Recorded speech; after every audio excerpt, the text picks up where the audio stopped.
Anna, that Star Wars girl returns to Midnight's Edge in the morning to talk Star Wars and a whole lot more.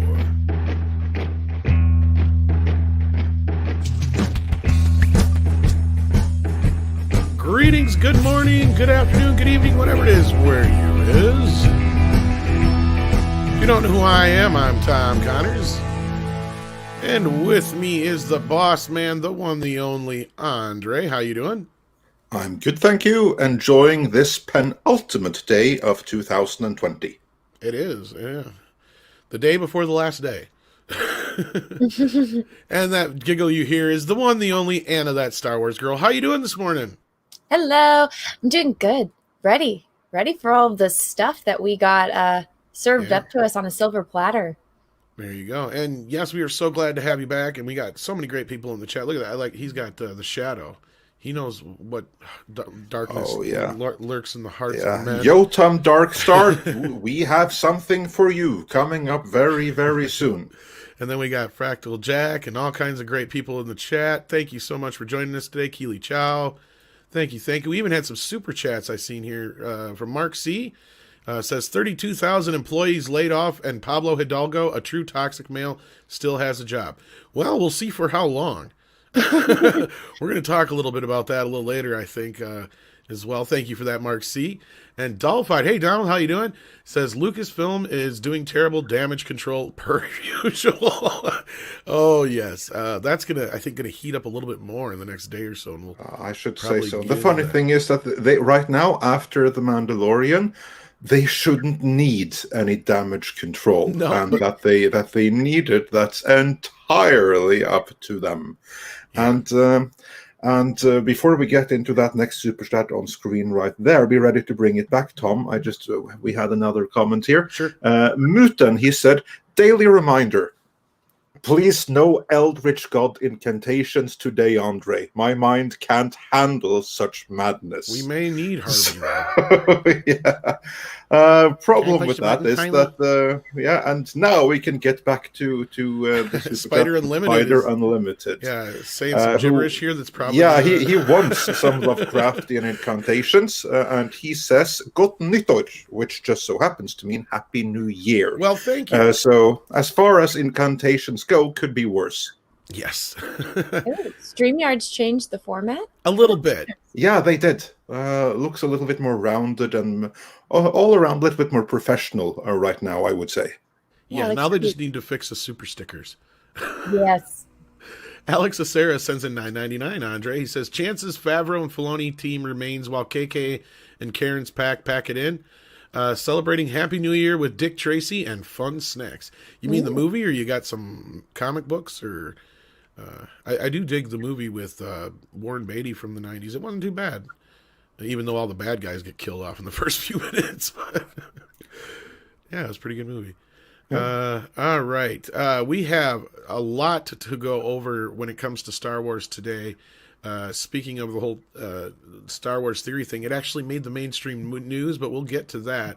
There was some other business going on over at Lucasfilm. I have a feeling some of this might have been going on prior to, if it's true. But Andre, what is this all about? Yes, exactly. Because here's the thing: like, one disaster rarely comes alone. That's a saying that we have in Norwegian. I'm not going to say the original saying to save you from more Lovecraftian incantations, but basically that's the saying. One disaster never comes on its own. And for Lucasfilm, that's absolutely true. Not only do you have Pablo Hidalgo speaking out of its mouth, you also have notorious insider WDW Pro that has some more insights into what is going on over at Lucasfilm, where, of course, there's a civil war between the Kennedy factions that wants nothing but identity theory and ideology, and the Favreau faction, which is basically returned Star Wars to greatness and to George Lucas. Now, the most recent news from them, or rather the most recent rumor from WDW Pro, and of course, this is rumor and all of that, so do take it with the appropriate grain of salt and all of this. And But with that said, though, the Kennedy faction are not at all fans of the Mandalorian season finale, which brought Luke Skywalker back with a bang. Quite the contrary. They want Luke Skywalker to be destroyed, and they want Star Wars to be a platform for spilling out their ideology, and they do not want Star Wars to return to what it once was. So I'm going to read from this article. So this is not our story. I'm right now reading from piratesandprincesses.net. Here it says that the Lucas faction are now actively planning on how they can roadblock the retcon attempts of Dave Filoni and Jon Favreau to make Luke Skywalker a hero once more. The Hidalgos of Lucasfilm are not about to let Star Wars go back to what it once was.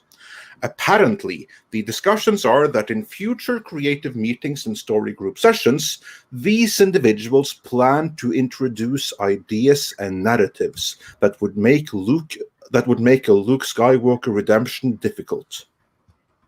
These wackos, again, I'm quoting here, these wacko creatives are reportedly working in private messages to sabotage attempts by Filoni and Favreau via minor mediums such as graphic novels to push the Last Jedi narrative even harder. The goal is to canonize concepts in the coming years that would prevent the Luke and Grogu from being the future heroes that Favreau has planned. These people are incensed that the reaction to Luke Skywalker in The Mandalorian has been incredible. Yeah, and then here comes the real doozy. Okay. Now, if you can believe it, there is additionally a rumored movement from within Lucasfilm and parts of Disney that are pushing for the cancellation of any Caucasian male leads in any future feature-length films for the foreseeable future. Wow. See, now that was something I did hear rumblings about as well. And Anna, I don't know if you've heard much of anything out of Lucasfilm lately, but yeah, I mean, this has been, obviously there's something going on. Oh yeah, 100%. But I mean, I'm not surprised, unfortunately, with the way that they do things. But oh my, like, how stupid can you be? And could you imagine if that read out, we don't want any women or women of the X color to be the lead of this? Oh my gosh, it would be World War III. But it's completely fine when they're saying, oh, hey, you know, remember White Men? You know, the ones that led and made this, you know, $1 billion franchise or IP? Yeah, we're not going to have any more of those. And it's like, all right. Well, what are you going to have? Oh, we're going to have identity politics. It's like, well, like, it would be one thing if they said, oh, we're not going to go with the Skywalker. We're going to completely do it different. We're going to go to a different part of the universe, and we're going to have all aliens. So there's not going to be any humans in this. Wink, wink. It's just going to be all actors in costumes. And it's like, okay, interesting. That's a way to do it without being, you know, just completely sexist and racist, but they don't care. Yeah, no, but yeah, because again, that's what we saw before, that they had like this casting call where they were very specific about all the leads and how they had to be diverse, whereas for anywhere where it didn't matter, meaning that white people could apply too, that was for being hidden behind a ton of makeup. So yeah, not a huge surprise. Now, Anna, I have to ask you, because you are, of course, a huge Star Wars fan. You are indeed called that Star Wars girl. So does this? Or, no? Indeed. So like news like this, if we were to assume that there is some kind of truth to this, that they're going to actively roadblock Favreau and Filoni from salvaging Luke Skywalker, and they're even going to prevent any white male from being a lead ever again. Does this give you confidence that Star Wars is going to be better and more diverse and more female-friendly than ever before? Oh, God. No, you can't get more female-friendly than having Princess Leia be basically the entire leader of the rebellion. You know, and Princess Leia was one person doing a job that no one else could. That is female friendly and female empowerment. Having Rey just have everything handed to her on a silver platter is not. This entire spat in the Civil War, I wholeheartedly believe is actually happening. And I feel like we're only getting a tiny taste of, you know, what the iceberg actually is. I feel like there's so much more going on behind the scenes. And the fact that, you know, Dave Filoni and Jon Favreau, a lot of the filming that they did wasn't even, you know, close to Lucasfilm. Like when they were doing The Mandalorian, the episode with the Mon Calamari that had the sweater, the JCPenney sweater, that was filmed over in Long Beach, you know? And, you know, that was what, last year? And so they're trying to even keep everything that they're doing as far away from the people at Lucasfilm as possible, because it's such a toxic environment and everyone there just lives in their own little, you know, Twitter bubble, and that's all they care about. And they don't understand this is what's going to kill the company. If you want to keep your job by this time next year, you need to do what they're doing. But they're so proud and they think what they're doing is right. And they just, you know, can't see anything aside from, you know, what they're blinding themselves with. I feel like it's going to get a lot worse before it gets better, but it is promising to see some of the things that have been coming out, like even just with this drama with Star Wars Theory and, you know, how things are kind of playing out. And then when you guys did your interview last week, which was absolutely fantastic, by the way, I enjoyed it wholeheartedly.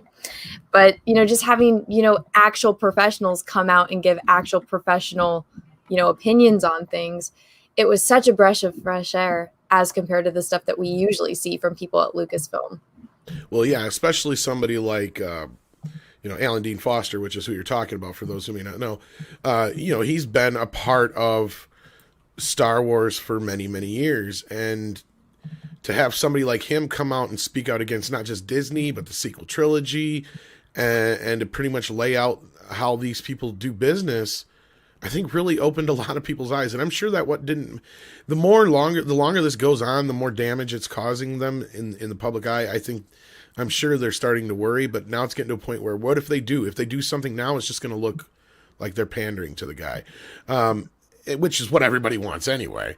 But regardless, like as far as, you know, this whole thing here, I got to imagine sooner or later they've got to perk up. And I think we're kind of hearing that with the whole Star Wars Theory thing. And speaking of, I see Drunk 3POs in the chat. How you doing, Drunk? Drunk. I don't know if we want to bring him on or not, but because he's actually got some info on this if he's not busy.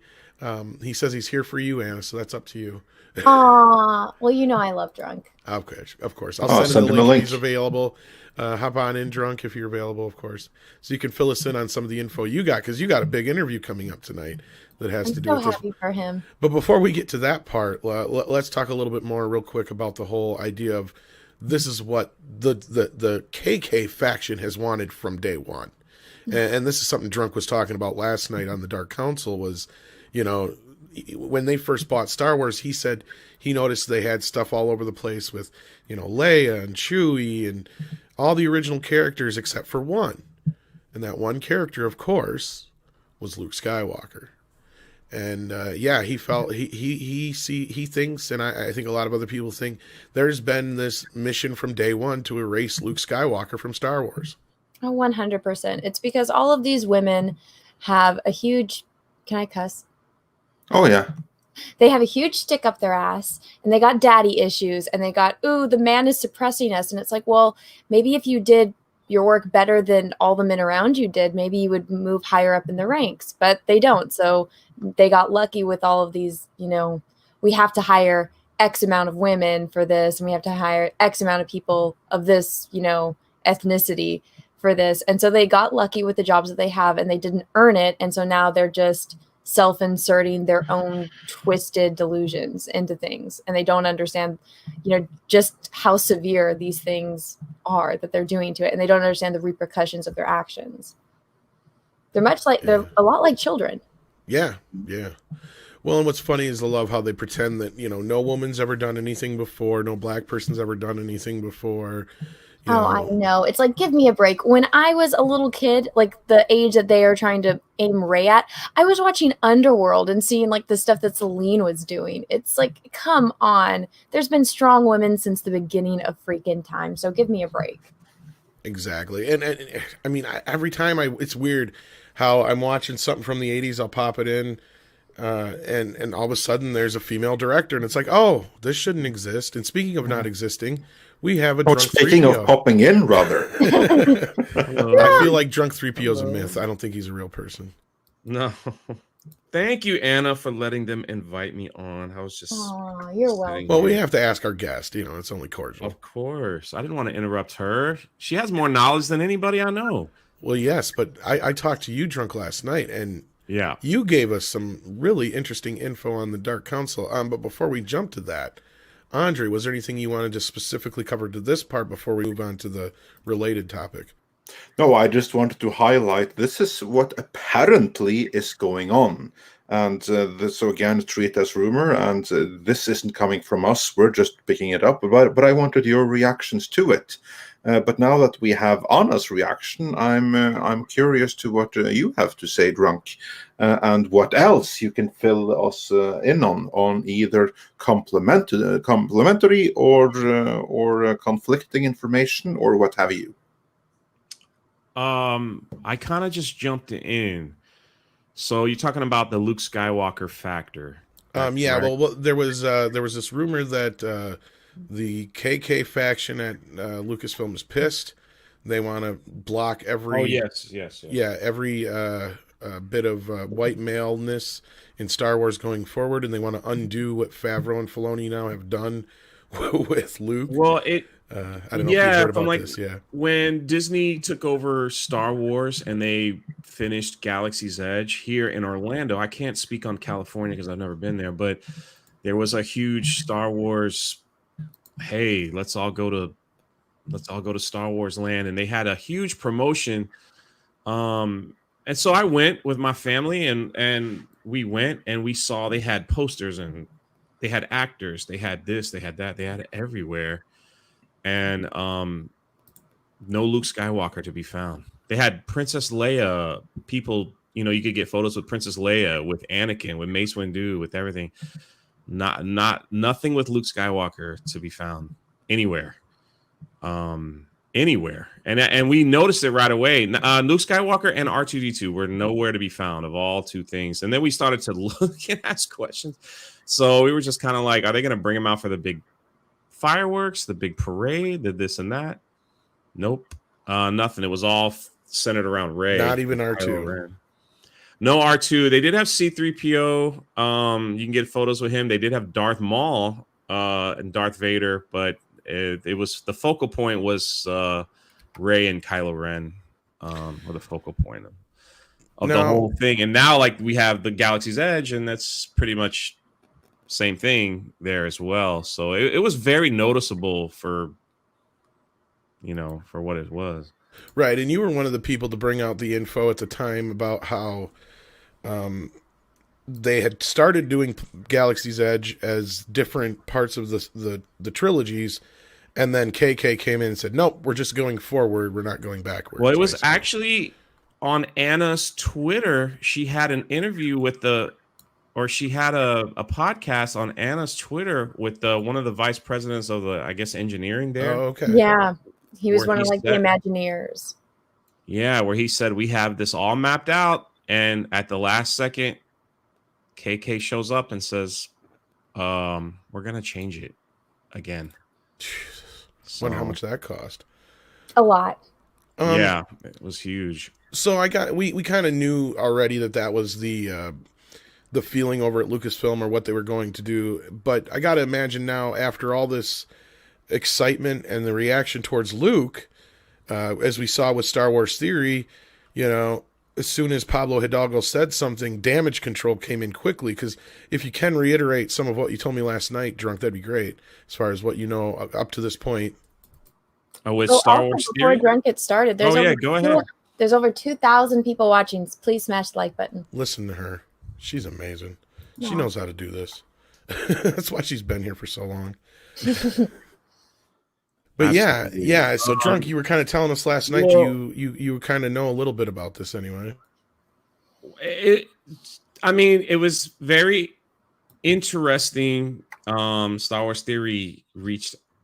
I don't know if he reached out, but he just wanted to talk. He was thankful of the videos that were being made, and he said he appreciated it, and then the little conversation, and then I think he mentioned it on a live stream where he said that Lucasfilm sent him an email. So did Pablo Hidalgo to apologize, and when he read the apology on Twitter, he was just like, "That's just a corporate.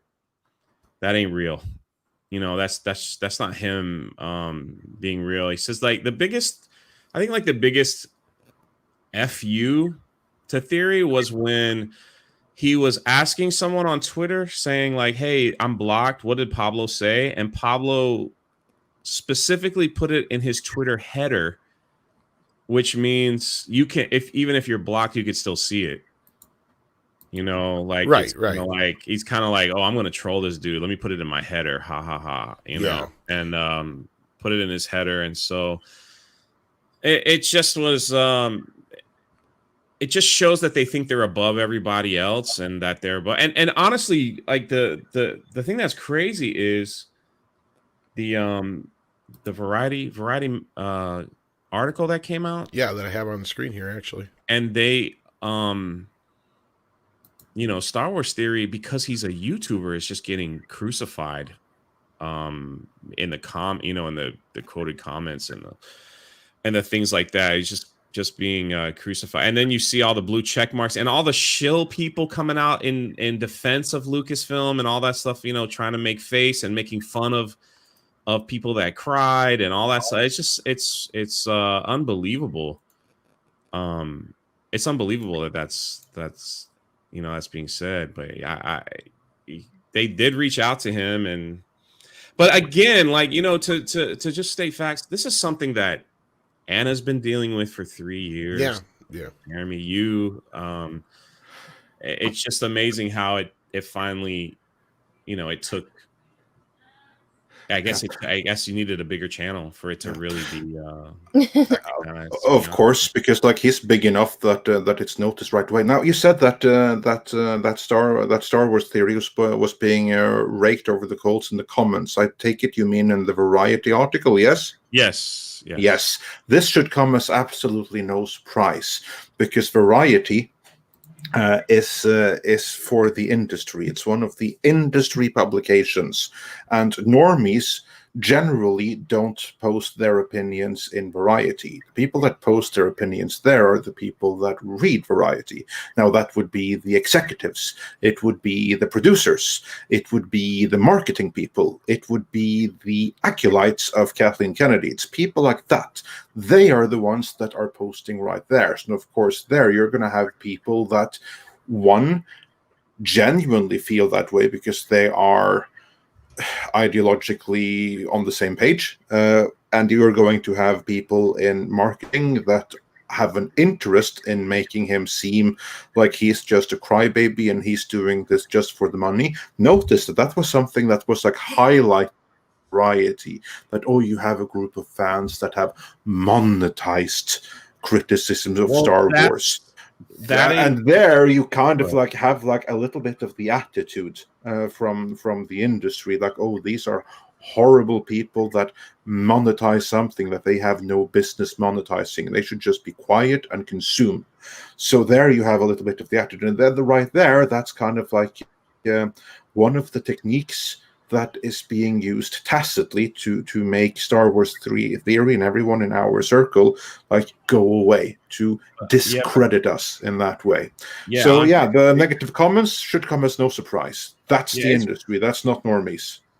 No, I agree. It's bigger than Star Wars Theory. It's about YouTubers in general. It is this whole thing comes down to we don't like YouTubers. Why? Because they get a following and people respect what they say. If they criticize our product, they criticize our movie, they criticize, they speak out, you know, and we can't stand that. We can't stand that they would do that. I was telling Tom yesterday, it didn't really dawn on me until I started running a theme park channel for Geeks and Gamers, and I kept bumping into other theme parks. I kept seeing it because, you know, it's very small. Like, you're gonna bump into them eventually because we're all there recording at Disney World or Universal, and just getting to know them and talk to them, and they just said, "Listen, you're gonna get to a point where these some of these YouTubers are bought and paid for to say nice things about Disney World in their videos, and they're given lavish vacations free of charge to record because, you know, if they'll go to like one of these resorts, do a hotel review on their channel and get 1 million people to watch. That's better than a commercial because they understand that we're not YouTubers anymore, we're influencers, and we're influencing the people to stay at these resorts. If they give them I've seen it, man. I've seen these tickets that they get where they can go and get free meals in the parks and all these things and not have to pay for anything, and yet they record it and they say, "Oh, it's so good, it's so good, it's so good." That sounds like a great life. It is. I hope to get there one day. Honestly, I really. But honestly, as bad as that's it sounds great.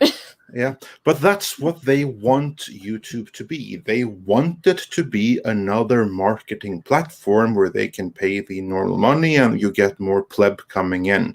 Whereas suddenly a corner of YouTube has risen up against them and isn't letting them get away with their BS.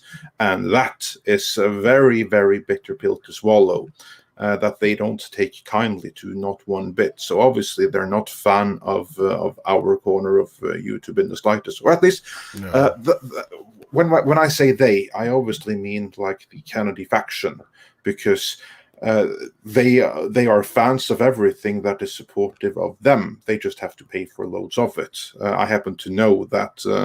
Whether you're part of Star Trek, Star Wars, or whatever, if you have like some kind of YouTube thing that is supportive of what you do, then that's pretty okay. You don't mind that. Then, I keep on hearing about this other chill Star Trek channel that I don't know anything about. Tom's been talking about it, or that gets like goodie bags from CBS and everything.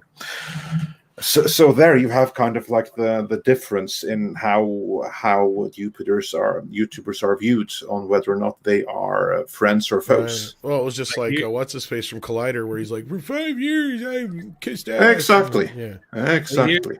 The other thing is too is that YouTubers are hated because of the monetization factor, where it's. You see, like I see a lot of there's going into the Star Wars lore here. There's a lot of podcasters that hate YouTubers because it's easier for us. I get, well, it's not easy. We work hard for what we do. No lie. We really work hard. I mean, this is not my full-time job, but a lot of people work seriously hard on YouTube. And people like they just complain so much. They're like, "Oh, you're just a grifter. You're just name calling. You just do this for money. You just do this for clicks. You do that." But I mean, everybody does stuff for click. That's the thing I don't understand. When I saw a lot of Star Wars podcast people throwing so much hatred towards Star Wars Theory and other YouTubers, saying they're just doing this for clicks. But I'm like, your exact tweet is doing it to get attention. Yeah. You see all these people now, like. I'm not going to throw names because I don't want to give them attention. People that hate me personally, that I know hate Anna, that have blocked us, that have done all these things, and yet now that Theory is getting this attention as a YouTuber, they have come out and just made fun of him, made fun of YouTubers, made fun of all these just because they're trying to get relevant. There's one guy who's an Australian. He's just trying to get relevant. Oh, yeah. And all these things, you know what I'm talking about now. The only one, they're coming out going, "Oh my God, look at all the attention they're getting. Look at all the attention." And see, the beautiful thing about YouTube, if it's beautiful, a lot of times negative attention has a positive impact on your channel. It's just how it is. It's, for whatever reason. And so these other people, they just can't stand that. I wonder how many subscribers Star Wars Theory has gained because of all this, to be honest. Oh, yeah, I don't know. Probably quite a few. He's probably I over hope that so. 3 million now. Yeah, I hope he gets to 3 million. It would be well earned. I mean, again, I've never been a huge fan of the guy. Never had any hate for him. You know, he's always one of those that's kind of been, I've enjoyed his content. Yeah, he's very much so. Just one of those that has always kind of been around. But I prefer his content over here. Yeah, exactly. But no, I think I said this last night, and I think I said it on our original podcast. We talked about this. I feel like Pablo was sending out a message so much to him as he was just all of us in the fandom that are, you know, on that side of the fence, and he was just kind of rubbing it in through the biggest YouTuber as far as, you know, Star Wars goes that's not a corporate YouTuber. And, you know, that's the thing, is they have no problem supporting the colliders and all that kind of stuff out there. But, you know, and I think Drunk, you know, we talked a little bit about this last night, is, of course, we know they hate us. They hate us with a passion. I mean, we've all, in one way or another, come up against Disney in some way, shape, or form. Even ourselves here at Midnight's Edge have a couple times. We've even been flat out told, no, you can't have this interview because you're misogynists. Why don't you have Mecca email them for you? Yeah, right. See what excuse they'll give for that. Well, you know, it's just, that's the way they view us. And I agree with Drunk 100% on this. And I see exactly where he's coming from. And I feel like I don't think they genuinely view us that way. I think that's just like something that they want to label as that part. Yeah. To have people that otherwise would get very, very good interviews to stay the hell away. Because these are then people that they want to kind of like control the narrative. Like, okay, you can have interviews provided that you ask all these softball questions and promote this or promote that. We didn't but even that's get not the that kind option. of it. Yeah, but that's not kind of the interviews that we do. And if those are requirements, then that's an interview we'd rather not have. So yeah, I'm very happy with that. Well, look at Disney here from the perspective of, I mean, Alan Dean Foster is a great example. The super chat I just had up mentioned him. And he's a great example of all the people that are still around who are technically veterans in the Star Wars world that they're not utilizing. Where's Ben Burt? You know, we brought up where's Joe Johnston? Zahn, you know? Where's Timothy Zahn? Where's all these other guys that are still alive that were big parts of Star Wars for the last 30, 40 years? Where are they? They're nowhere to be found anywhere near Star Wars. He rewrote they asked him to rewrite the trilogy for Thrawn, which is kind of sad because they put Galaxy's Edge in it. Yeah. Like, golly. They're trying to make that place so relevant. It's just it's depressing. Yeah, well, they wasted so much money on it, so they have to try. But the winds of whispers are blowing. The last time I was there speaking to a guy in a tie, he said they had a weird meeting that it could be changing because of the popularity of the Mandalorian, Baby Yoda, or Grogu, excuse me, and Ahsoka, and kids and everyone's wanting to go to Galaxy's Edge and say, "Where's Baby? I want a picture with Baby. Where is he? Where's Ahsoka? We want to see the Mandalorian." They're like, "It's not here. This is after the Last Jedi. There's Rey. There's Kylo." Yeah, I don't care about that. Okay, yeah, who cares about them? To me, that's just beautiful. That's just beautiful that they don't care. That if they go and ask about those and they just get it that much hammered in from marketing, that you really screwed the pooch on this one. 3,000 people watching. Oh my goodness, almost. Subscribe to Drunk's 3PO. That's what he wants. Yeah, no, that's awesome. No, I'll get your link up in the chat here soon. No, it's okay. And I'll put it in the description as well, alongside Anna's.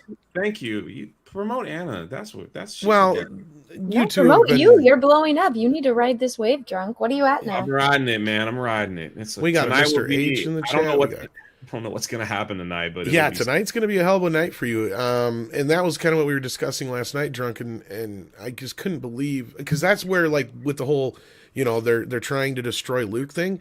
Well, if that's the case, if what you told us last night is true, that's a sign that Disney's like, hold the phone, stop the train. We need to secure this while we can, or whatever word you want to put there. You know, they want to expand on this. And I think that's what you were kind of getting to with, you know, we got to get Mandalorian in Galaxy's Edge. They're the only toys that are coming out. The next wave of Black series are all Mandalorian. And yes, we've got Mr. H in the chat. We've got Yellow Flash 2 in the chat. Hail to both of you, good friends of the channels. I mean, I was on Anna's live stream. We were watching the Disney corporate thing, and it got to the point where they said, we're really not going to make any money for 4 to 6 years. Make a profit. And I was like, oh my, how do you run a business like that?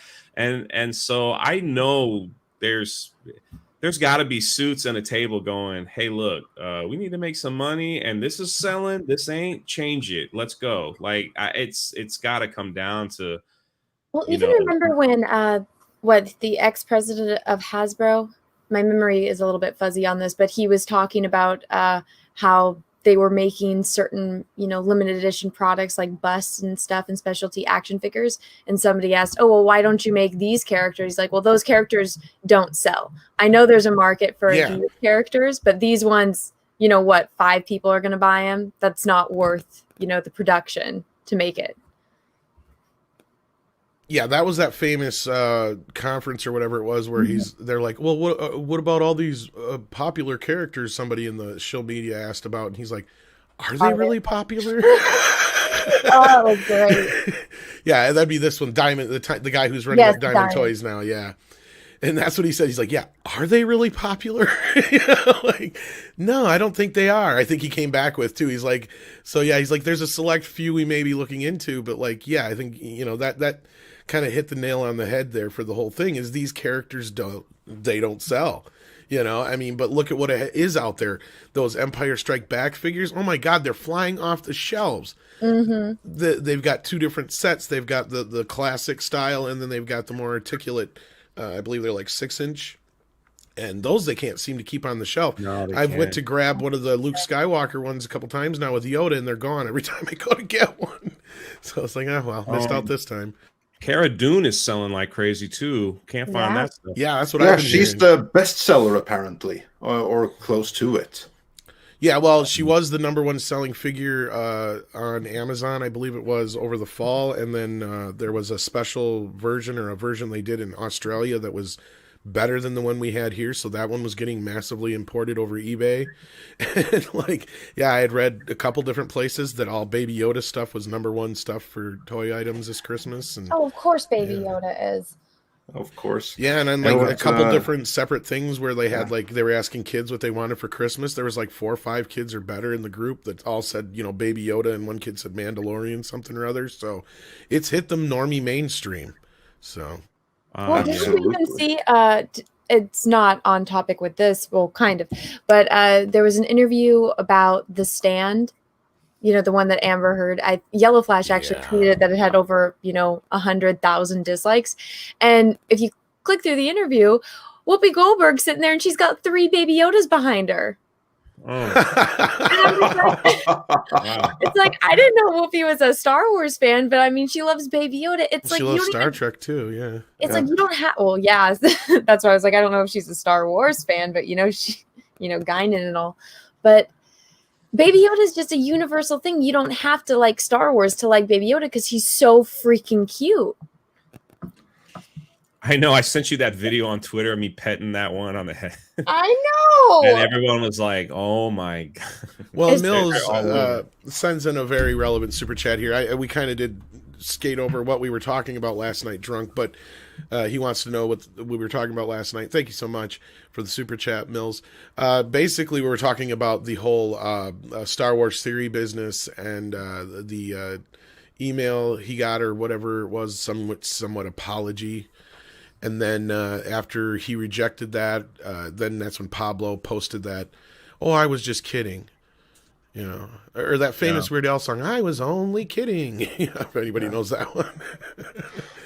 Where he does a bunch of bad things to people. And while we are on super chats, let me run through a couple of more before we continue discussion, or maybe we'll go in new fun directions from the super chats. You never know. Rolf Hartman said, I can't show it on screen because StreamYards work that way, so you just have to listen extra hard. Rolf Hartman says, striking difference in operational security between the factions at Lucasfilm. Favreau's people are surprisingly good at avoiding spoilers. This is true. Actually, Mikey Sutton, he knew that Luke Skywalker would be coming. And Tom, there was a couple you have other heard people who did rumors too. about this too. So, of course, there are leaks, but it's not quite the same thing. I dismissed them. I totally dismissed them. I thought, no way they're fucking bringing back Luke. And then you were actually privy to that one conversation. We actually talked to somebody who knows somebody involved, and we're cannot say any names because it's so close. It will give away who we were talking to. But let's just say we know somebody on the ground, basically, or close enough to it. And yeah, they confirmed the whole, there's a faction in Lucasfilm, there's KK camp, and there's Favreau camp, or classic Star Wars camp, what have you, the George Lucas loyalists. So that's been confirmed now, or at least supported now, however you want to put it, Andre. Cover my ass there.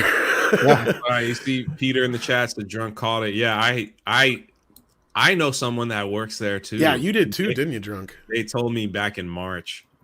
Yeah. And I was like, Jeremy, you can't make a video on this yet, but this is what I know. And I had Ryan on the phone too. I was like, you didn't even tell me, you butthead. No, I didn't. I heard it, but I just dismissed it because I'm like, there's no fucking way. That's got to be bullshit. But you know what? We wouldn't have run with it, because if it's true, it's such a thing that you don't want to ruin that moment. So I'm glad I didn't tell Anna, because her reaction was priceless. No, I think you're right, Andre. I think that was the best part of that, is even though it was something that was getting leaked out, that what did end up being true, the fact that a lot of us just ignored it and didn't believe it, I think that helped the impact of it overall. I will say one thing, final thing about the leaks. Why we get more leaks from the Kennedy faction than from the Lucasfilm faction. The reason for that is actually very simple. In the Lucas, or in the Favreau faction, I should say, their people are happy. They believe in what they are doing. They are protecting the vision of George Lucas and true Star Wars. So there you have happy and content people. The only thing that they are discontent with are the buttholes on the other side of the hall that are trying to destroy everything. Now let's move over to those buttholes on the other side of the hall, the Kennedy faction. There you have people that are unhappy with what they're doing, because you have the ideologues that are planning the big pictures, but they need the help of true Lucas fans to execute their idiocy. And then the people that execute it are like, oh my God, this can't be real. And then they go and they leak it straight to us and others in our circle, like Doomcock and others. That's why you have a difference in leaks. There you go. And I was going to say that same thing is, basically loose lips sink ships. But if you got a captain who's running a tight ship, guess what? You don't have loose lips. Exactly. And to do a couple more super chats, the one that's on screen right now is... I got to read this one. Yeah, you do that. That's probably better. Because I have permission from the gay rascal to do it this way. Me smash like, me super chat, me super gay. So there you go. There you go, gay rascal. We love you, buddy. Yeah, nice one. And then... Waddle These Nuts says, so say that again, please. you heard it once. You heard it once. Oh my God, that's clever. Waddle these nuts? Is that what you just said?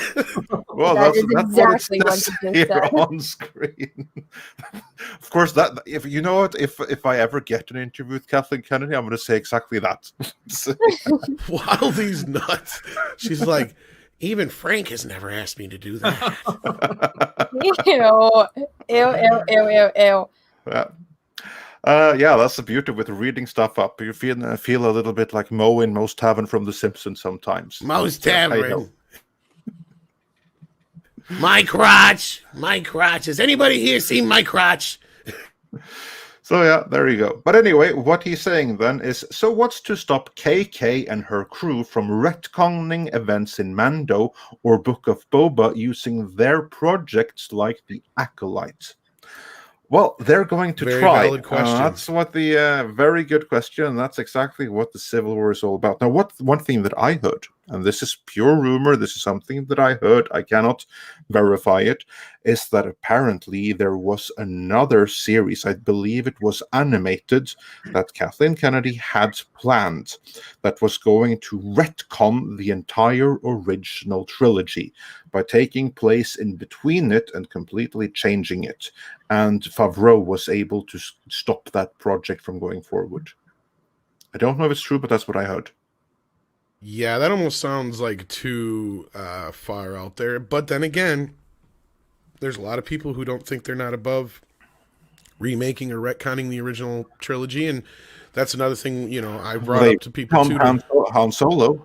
No, I know. And then at the same time, I brought up to people too, is like, yeah, they can use the World Between Worlds or the Veil of the Force, what have you, to you know, undo the sequel trilogy, but that also opens up the door for undoing the original and the prequel trilogy as well. You know, it's just like Genesis. Anything that can be used to create can also be used to destroy. Don't forget. Yeah. So there's always a problem there, and that's where I think Andre has been right about a lot of things, and that's kind of similar to what, you know, I think a lot of us have been hearing, is that they're not going to exactly undo anything, but they're just going to ignore. And by ignore, that means totally ignore that era of Star Wars and do things that may contradict it, but won't necessarily call, you know, attention to it per se. It's just going to be, and it's just like the Snyder Cut. Andre knows what I'm talking about. We said it for how long, Andre, that we're never going to see the Snyder Cut until there's a change of leadership at Warner Brothers. And what happened? AT&T bought Warner Brothers. Most of everybody who was involved with that crap before is out the door. So AT&T sees that a lot of people want to see the Snyder Cut. What happened? We finally got to see the Snyder Cut because there was a change of leadership. Until KK and Bob Iger and certain other people are out the door at Disney, they're never going to completely retcon the sequel trilogy. It's just not going to happen. There's too many egos involved. You want to hear what I heard? Yes. You heard a rumor. Okay, so basically what's going to happen. So from Anna's tweet that she did about the Galaxy's Edge, where Kathleen Kennedy says, Star Wars is going to be moving forward. There's more stories to tell forward. We are not going backwards for the 50-year-olds, something like that. So that was apparent. Now, when they released all the television shows, such as Ahsoka, and everything is backwards, everything was wrong than what Kathleen Kennedy said. Everything is coming out backwards. So the way Favreau does things is exclusive. Is you just have to follow Marvel and see how Marvel did it with Thanos, and just change Thanos with Thrawn. And it looks like they're going that direction. I can't say yes or no. If not, I might not. Well, get Drunk, did you happen to see our video from yesterday? Yes. Yeah. Okay. Yeah. So it's all kind of lining up on how Star Wars might end up looking in the next 10 years. So it should be interesting. I mean, just think about it. You got Boba Fett's going to get, he'll get all the smuggler army. You got Ahsoka's going to get her people. You got Luke out there training. Who knows? Maybe he's got more Jedi somewhere. And then when they figure out Pedro Pascal and that mess, because Boba Fett is just a big distraction while they figure out what they're going to do with him. You didn't hear that from me. And then so then they got all these armies come together, and then there's Thrawn out there like Thanos causing havoc throughout all these different shows. And then they got to come together and fight him, and keep it all in the Disney Plus, keep it all in the Disney Plus. Now the interesting thing would be, CW again, 2.0. You didn't hear this from me, but having all these little side missions, and then they have a big movie where everyone comes together to fight Thrawn. Yeah. One that's like maybe produced by Kevin Feige, maybe just maybe. Sounds interesting, doesn't it? Yeah, it does sound interesting. Sounds very interesting. But we didn't hear that from you, of course. So. No, I don't know what I'm talking about. Yeah. Never take your advice from anyone named Drunk anything. So that's all I'm saying. Yeah, indeed. But yeah, so do not trust the drunk people that are saying the same thing we said in yesterday's video. Exactly. The exact same thing. Or my actually. video from like 2 weeks ago. Yeah, you Yeah, did. or Yeah, that. you did too. Yeah. Yeah, indeed. That's like the beauty with when companies leak. If they first leave, they leak like a sieve. Well, like Thrawn's been like one of the worst kept secrets for what, months now? Well, that think, has. yeah. I believe we were one of the first to report on it, like back in. I think it was May, something like that, when Mikey Sutton told us. yeah, said something about it. Yeah. Yeah. Well, that's the thing, is we're all hearing similar stories. That's where I feel like things are finally starting to come out, and I feel like there's this Luke Skywalker thing was a big win for us. I feel like, regardless of how you felt about it on screen, whether you were a fan of The Mandalorian overall, it was, for that 2.5, 3 minutes, was the biggest fuck you to Rian Johnson and Kathleen Kennedy than there ever could have been from anybody going out on Twitter and making some brash statement or something. It just was. It was the biggest, thumb in the eye they could have ever gotten. Especially with all the reactions to it, too. Exactly. It's like, not only did we just say fuck you, but everyone loved it. So, like, look at the reaction that you wanted to your precious Rey Palpatine Skywalker. There was none. You pissed off everyone. Luke's on screen for like 3 minutes, and it's not even Mark Hamill. It's, a CG Luke and R2-D2, and everyone lost their minds, myself included. Right. It must eat them alive.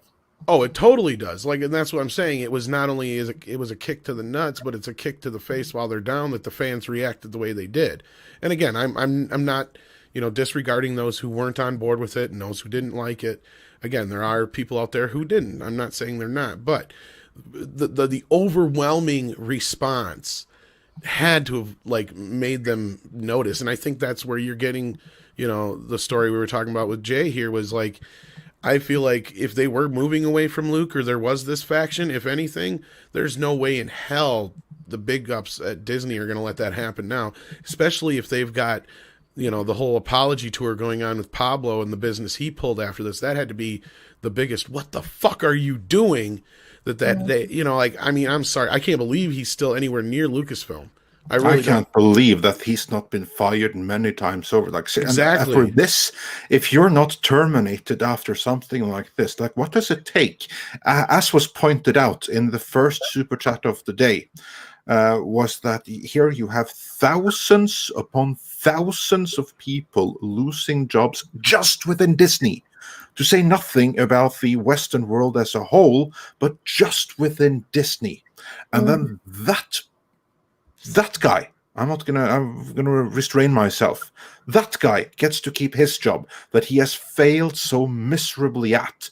And as I heard you point out in Toxic Femininity on Monday, and everyone should check out our Monday show, Toxic Femininity, with all the best gals in the fandom menace. Aside from that Star Wars girl, which should be who also should be there, absolutely.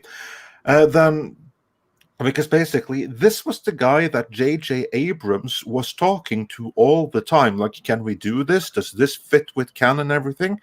So the forced teleportation and draining life force, it was all his fault. Seriously, why does this guy have a job? Or certainly that job. Like, if he has a job flipping burgers, I don't mind. But why does he have that job? No, because let's be clear. Any of us would be better fit. And I've brought this up before. I'm definitely one who's 100% any kind of cancel culture. But I'm not against somebody like this who's in a very high position of losing their jobs. Nobody is stopping them from flipping burgers like Andre. You know what? I've done all that shit all these years till I got here. So I don't see why, the other side couldn't exist for somebody who fucks up that bad. If I come up on the show right now and I start saying N-words and F-words and start, railing against this person and that race and all that, I guarantee you Andre's firing my ass. Oh, yeah, you'll be back to flipping burgers in no time. Exactly. On my channel, that's where I'll go to Jay's channel, but no. But no, you're right. Like, it's if you reverse that, they're doing exactly the same thing, only it's under this guise of I'm being a social justice warrior. Yep. You know, it's like I can say anything I want against anybody as long as I'm under this guise. And it didn't work this time for Mr. Pablo. And he got slapped by the big boys. Disney came down on his ass. And that tells me that if there was any of this, you know, we're going to get rid of Luke Skywalker business in Disney, I think that's gone out the fucking window. I don't know what you think, Jay, but I feel like that them forcing him to apologize to a YouTuber was the biggest win we've ever gotten out of Disney. It's absolutely huge. Even though I want my apology, Anna deserves an apology. We all do. Yeah, and so, but I couldn't agree more. And there's no way in the world they're gonna get they're moving away from Luke. There's no way. There's no way in the Luke will be back. Maybe not next year, but he definitely. Well, if they want Baby Yoda back, they have to bring up Luke. Yeah, there's no way. Like, there's no way. So, let's be clear. Yeah. Pablo's apology, I got to say this because, his apology was bullshit. Fake bullshit. But the fact that Disney came down on his ass means everything. It has not, the apology doesn't fucking matter. It's more like basically this is a situation where, like, you know, where two kids are fighting and the kid's parent who thinks that they're going to come in and the kid's parent's going to be like, oh yeah, you're wrong. No, he tells the other kid's parent, or the other kid, you're right, my kid's wrong, swats his ass and sends him inside. You know, this is actually a parent acting correct for once instead of going, oh, my child couldn't have done nothing wrong, which is what Disney has done all these years with Rian Johnson and all these fuckers. Yep. They're like Nelly Olson. Also, everyone, there is over 3,400 people watching. Wow. And only I'm really passionate. I'm sorry. Oh, you are fine. We are all there with you. There is right now, there is over 3,500 people watching and only 1,300 likes. Please smash the like button and share this stream. Please and thank you. Wow. Yes, indeed. That's awesome. And on that note, what I was about to say is that on the subject of leaks, I am so glad that leaks like these are indeed coming out, because this gives us the opportunity to, in a very, very public manner, give our vote that what Favreau is doing, it's not perfect. And it doesn't mean that everything is okay, but it is a huge step in the right direction. And this is the way forward towards redemption and making Star Wars okay again. So all they have to do is continue this way with no further screw-ups on their eventual path to one way or the other, sidelining the whole sequel trilogy, preferably overwriting it one way or the other. And in order to do so, well, it really helps if a message is being sent. And right now, well, because of Variety, we certainly have Disney's attention. So now we just need to spread the message. We are aware of what's going on behind the scenes. We are aware of what Kathleen Kennedy and her acolytes are planning to do. And if you go ahead with this, then you're turning everything that they do into lost leaders, and you can kiss your $4.05 billion investment goodbye. Or you can go the other route, which is the Favreau route, and see everything return to how it was supposed to be, to why you bought Star Wars in the first place. So just be like Gordon Gekko. Be greedy, think money, monetize, do what Variety accuses YouTubers of doing and put profit first. And then the course of action should be clear and everyone wins. Absolutely. In the words of the Joker, if you're good at something, never do it for free, but you have to be good at it. Yeah, you have to be good at it. That is exactly right. No, and I mean, there's a lot of people who are like, you know, upset that they feel like, you know, anything Disney should be disregarded. And I get that. I totally understand that mentality, that feeling. And I almost validate it to a point with the way we've been treated all this time. But we cannot constantly bite and fight, especially if they're trying to do something right. Now, I'm not saying you have to go out there and kiss anybody's ass. I'm just saying you cannot deny when something good has been done, especially when they try to make right by forcing Pablo to apologize for his stupidity. Yeah. You know, I mean, that's another move in the right direction. Now the next step is to say, Ryan, you're a naughty, naughty boy, and you're not getting your trilogy anymore. That would be a very good move as well. But that's not. And go suck an egg. It looks like I'm sorry, I didn't mean to cut you. You were fine. It does sound like you guys. I mean, it's correct that it looks like they're like, put all these in the ignore folder and stick it in the back. Rian Johnson's trilogy, the Disney, the last, just put it all over there. Let's just move forward, and maybe eventually, we'll just have a Lego video game with Rey, and that'll be the end of it. So, well, you would think if it was as big of a success as it was, or as they claim it would be, wouldn't they be plastering that everywhere? Rian Johnson, the director of The Last Jedi, is now going to direct his trilogy. If it was successful, like they claim it was, that would be everywhere. But it's not, which is why there's no mention, which is why they bring in, Taika Waititi, he did that one movie. We're going to have him come do something. And then Patty Jenkins, yeah, she's a whammon. She did Wonder Woman. We'll see if she still has it after what happened with Wonder Woman 84. But she's going to be the first female director of the next Star Wars movie. And it's like, Ryan, you still up on that high horse? I did not think so. Yeah, he was trolling YouTubers yesterday. I don't care what anybody says. Mm-hmm. That bullcrap tweet where he's like, I've got tears running down my cheeks. Give me a break. Like, he just can't help. These people, these idiots, they can't stand it when especially YouTubers get more attention than they get. Rian Johnson can't, it pains him.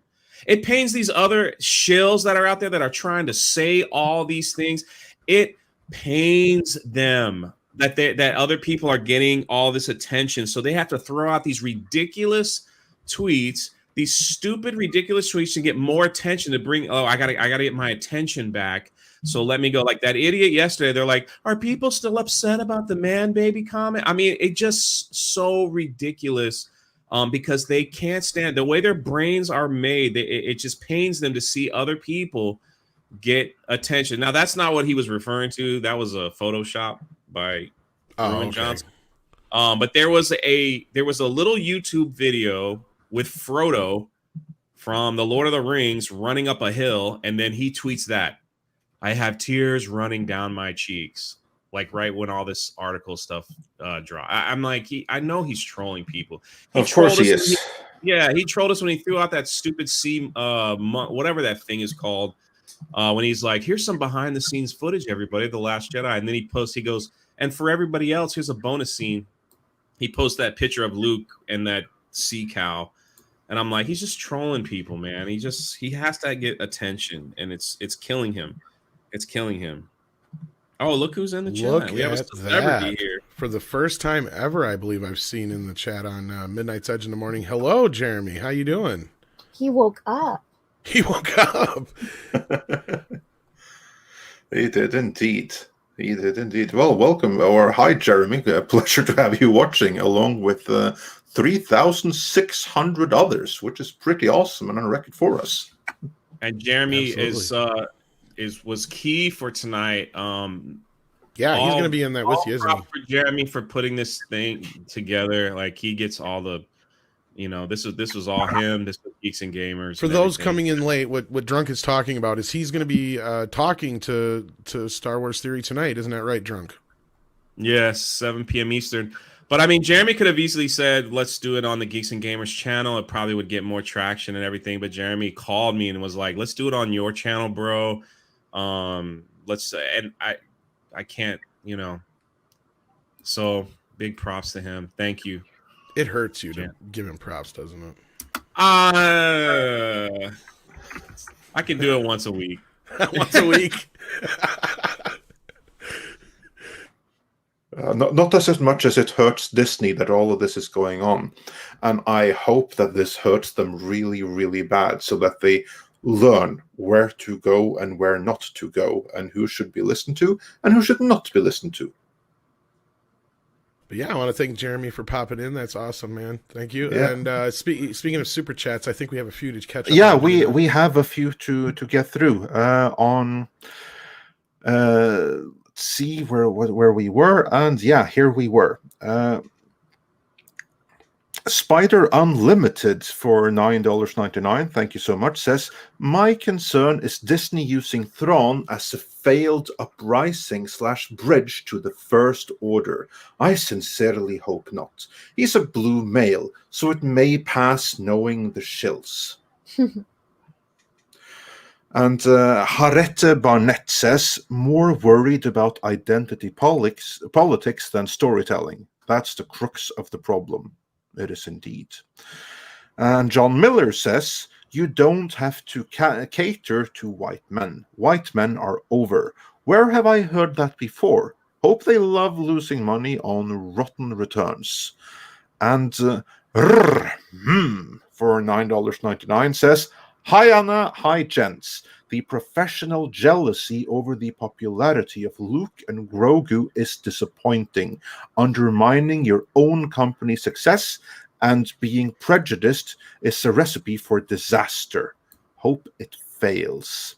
And yeah, what I think is even more astounding is the rumor that they are putting roadblocks in the way. And that segues to the super chat from Tim Scorpion, I guess, who says, Lucasfilm putting stuff in canon to roadblock Luke's redemption can easily be ignored by Filoni / Favreau. Why?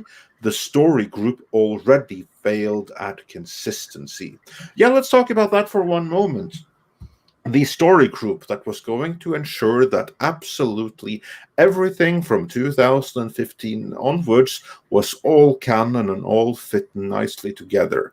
I see them having retconned things several times over already. Most recent, one example being the changes from the Rise of Skywalker, the movie, to the novelization. What do you all think about that? That they're planning on using comics basically as a means to sabotage Favreau and Filoni. Can they succeed with that? Anna? I mean, I don't think they're going to have Marvel making, or how are they going to afford to do that with the way Marvel Comics is right now? I mean, people aren't reading comics like they used to, mostly because comics are not like what they used to be. And so they want to retcon these things, but it's like, guess what? Sorry to break it to you, but not everybody reads comics or, your shitty fan fiction books. They just don't. They'll read great books like the Thrawn trilogy, but nobody's going to be reading Chuck Wendig's Aftermath. And then you want to get the general public to, get behind you, the normies. Well, they don't care if it's not on the screen. That was one of the points with validating Ahsoka is, a lot of people said, oh, well, I don't like, cartoons are for kids. I don't care about, the Clone Wars. I don't care about Rebels.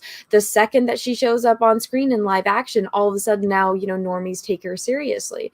So if they're going to, I don't doubt that they're, going to try, but it's going to fail miserably and they're just going to lose money. And hopefully that teaches them the lesson. And, if you do a bad job at your job, you might not have that job. So, exactly. The writing's on the wall at this point. Yeah, indeed. Drunk, any thoughts from you on that? I mean, what I found funny is that from The Last Jedi to The Rise of Skywalker, there was a bunch of Star Wars books that was supposed to be the Disney Star Wars canon. And when JJ did his film, he broke half those books. He basically tossed all that stuff out, and it caused a lot of problems for so many YouTubers that were following these Alex and Molly, and just that was just following this type of lore, and then it just broke it. And so it was oh, did you watch Drunk Alex and Molly's stream after what happened with Luke? No. Oh no. Oh God, Molly was so bitter, and somebody sent a super chat, and she's like, I just, hope that they don't move forward with, bringing back characters with the CG. You could just tell she was seething with anger. Oh my gosh. It's not surprising. They were big Poe Dameron fans, and they were following Poe Dameron's story through all the books. And J.J. Abrams comes along and just totally throws all those books in the toilet.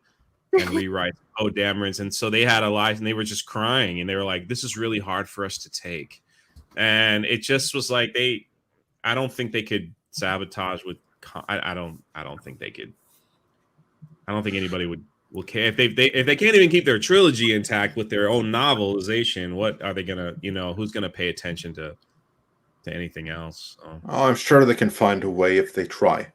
That's true.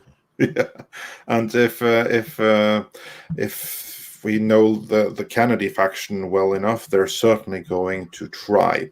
But that brings us neatly to the next super chat from Silver Nova, who says for 10 Australian dollars, thank you so much. They can never destroy the Luke that resides in my heart. Great memories that I have had since the 70s. It seems they hate him for his gender and his popularity. Yeah, I don't think you're wrong. And Mr. Price to you says, Ripley, Connor, Lagertha, Janeway, etc. Powerful women that did not have to wear catsuits and were vulnerable and rose to the occasion. Yeah, Ray should take notes. And Aaron C says, for $20, thank you so much. First, love all your channels. Been great watching you all grow. Second, any speculation on actual repercussions to Hidalgo going after Star Wars Theory? Or will Lucasfilm and Disney just pretend it never happened? Yeah, I'm really curious about this. Anna, what do you think? Do you think there's going to be repercussions? Sorry, I was reading the chat. Repercussions on... Do you think that because Pablo Hidalgo wrought all of this bad PR on them, do you think he'll be fired now? Do you think there will be repercussions? I don't think he's going to be fired because that'll be a very upfront, in your face, oh, this guy got fired for this and there's not really any way to cover it up. I think might have a job title change. Like he might go from being their Star Wars expert to something else. Kind of like how... what was her name? She was the head of the story group. And then, she went from the head of story group for Lucasfilm and Star Wars to, she's going in a different direction. She's going to go explore new creative paths by doing, a basically nothing job for some company. Pretty much. Yeah.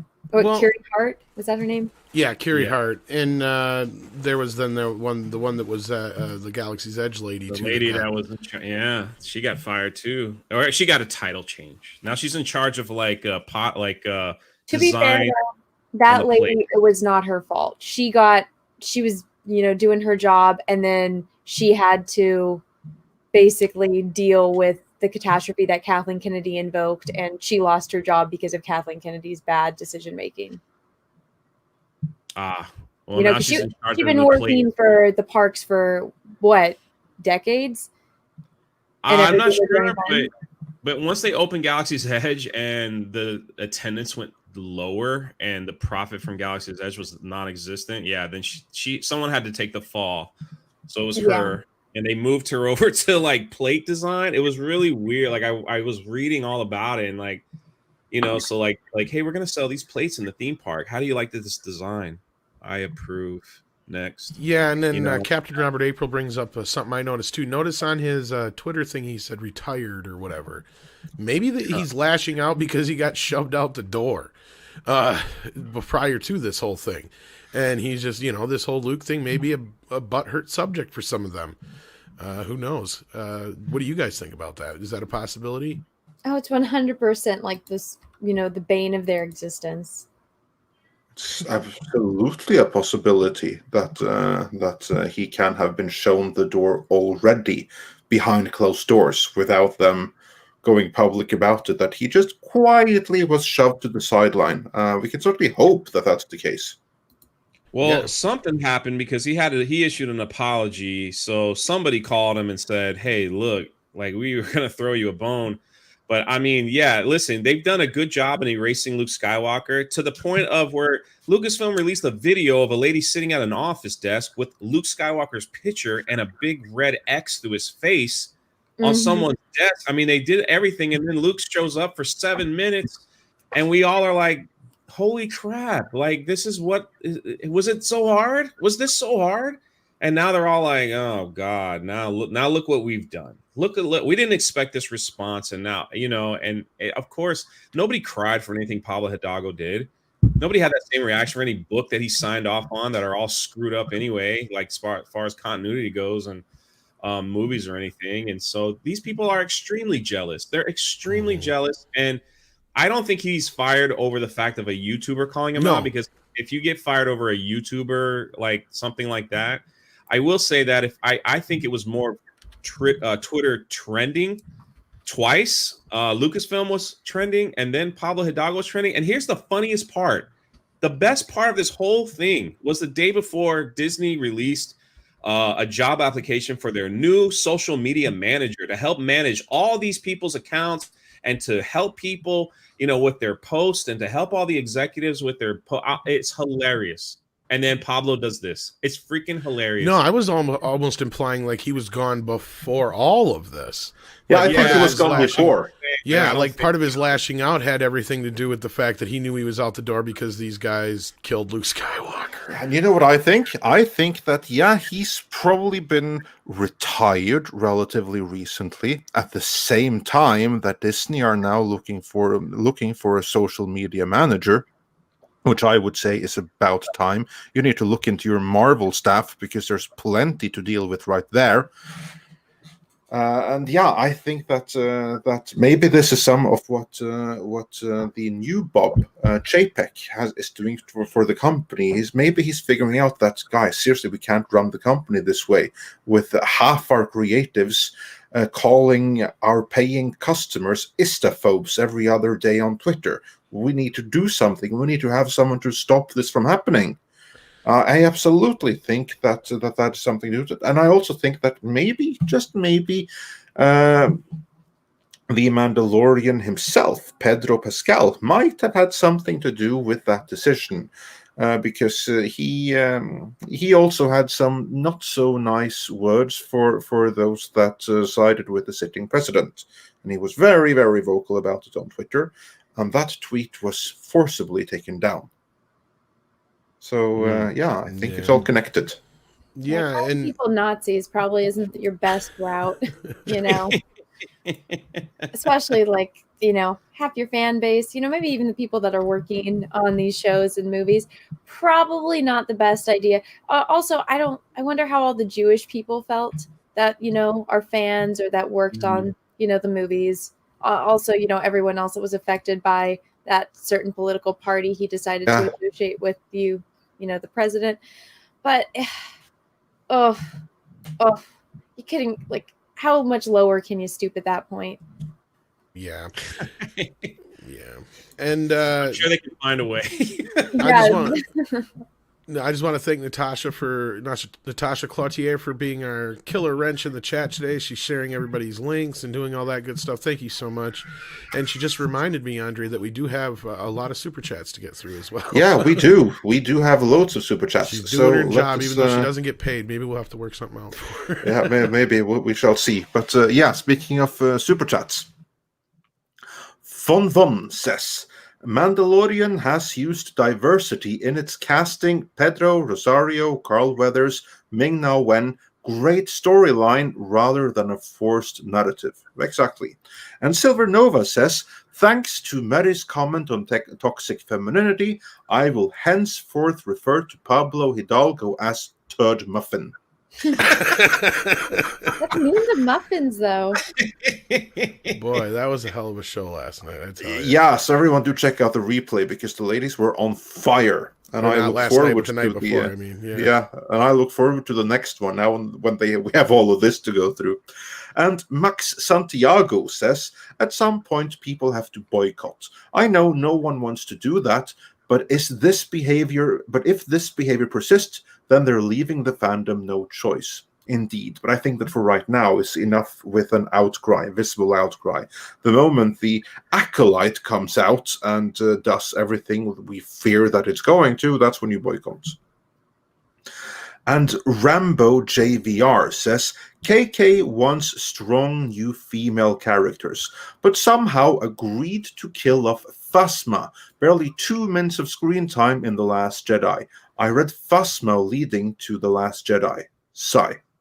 Yeah, that was a waste of a comic, wasn't it? That was a waste of comic. You got conned, and so did me and everyone else who read it. Mr. Worst says, hey guys, we prank called Mark Hamill. Go check it out. No. Be careful Who with did that. that? Mr. Worst. Oh my goodness! I hope it was fun. How the Well, hell did go you get check his that out number? then. Give me his number. And Captain Spire says, for $10, sorry for the backtrack, but thank you for your interview with Alan Dean Foster. I used to watch the Black Hole movie. Every day when I came back from school, it drove my parents crazy. Great writer. That was a great interview. My dad hated it. We put out like a short clip of that interview earlier today, but do check out the whole interview that was 2 hours long. And Anna, I was so glad we were able to pick out and ask your questions to Mr. Foster, who was thanks. I delight. noticed that. I was passing out and listening to you guys at the same time, and I was like, zombily typing in the chat.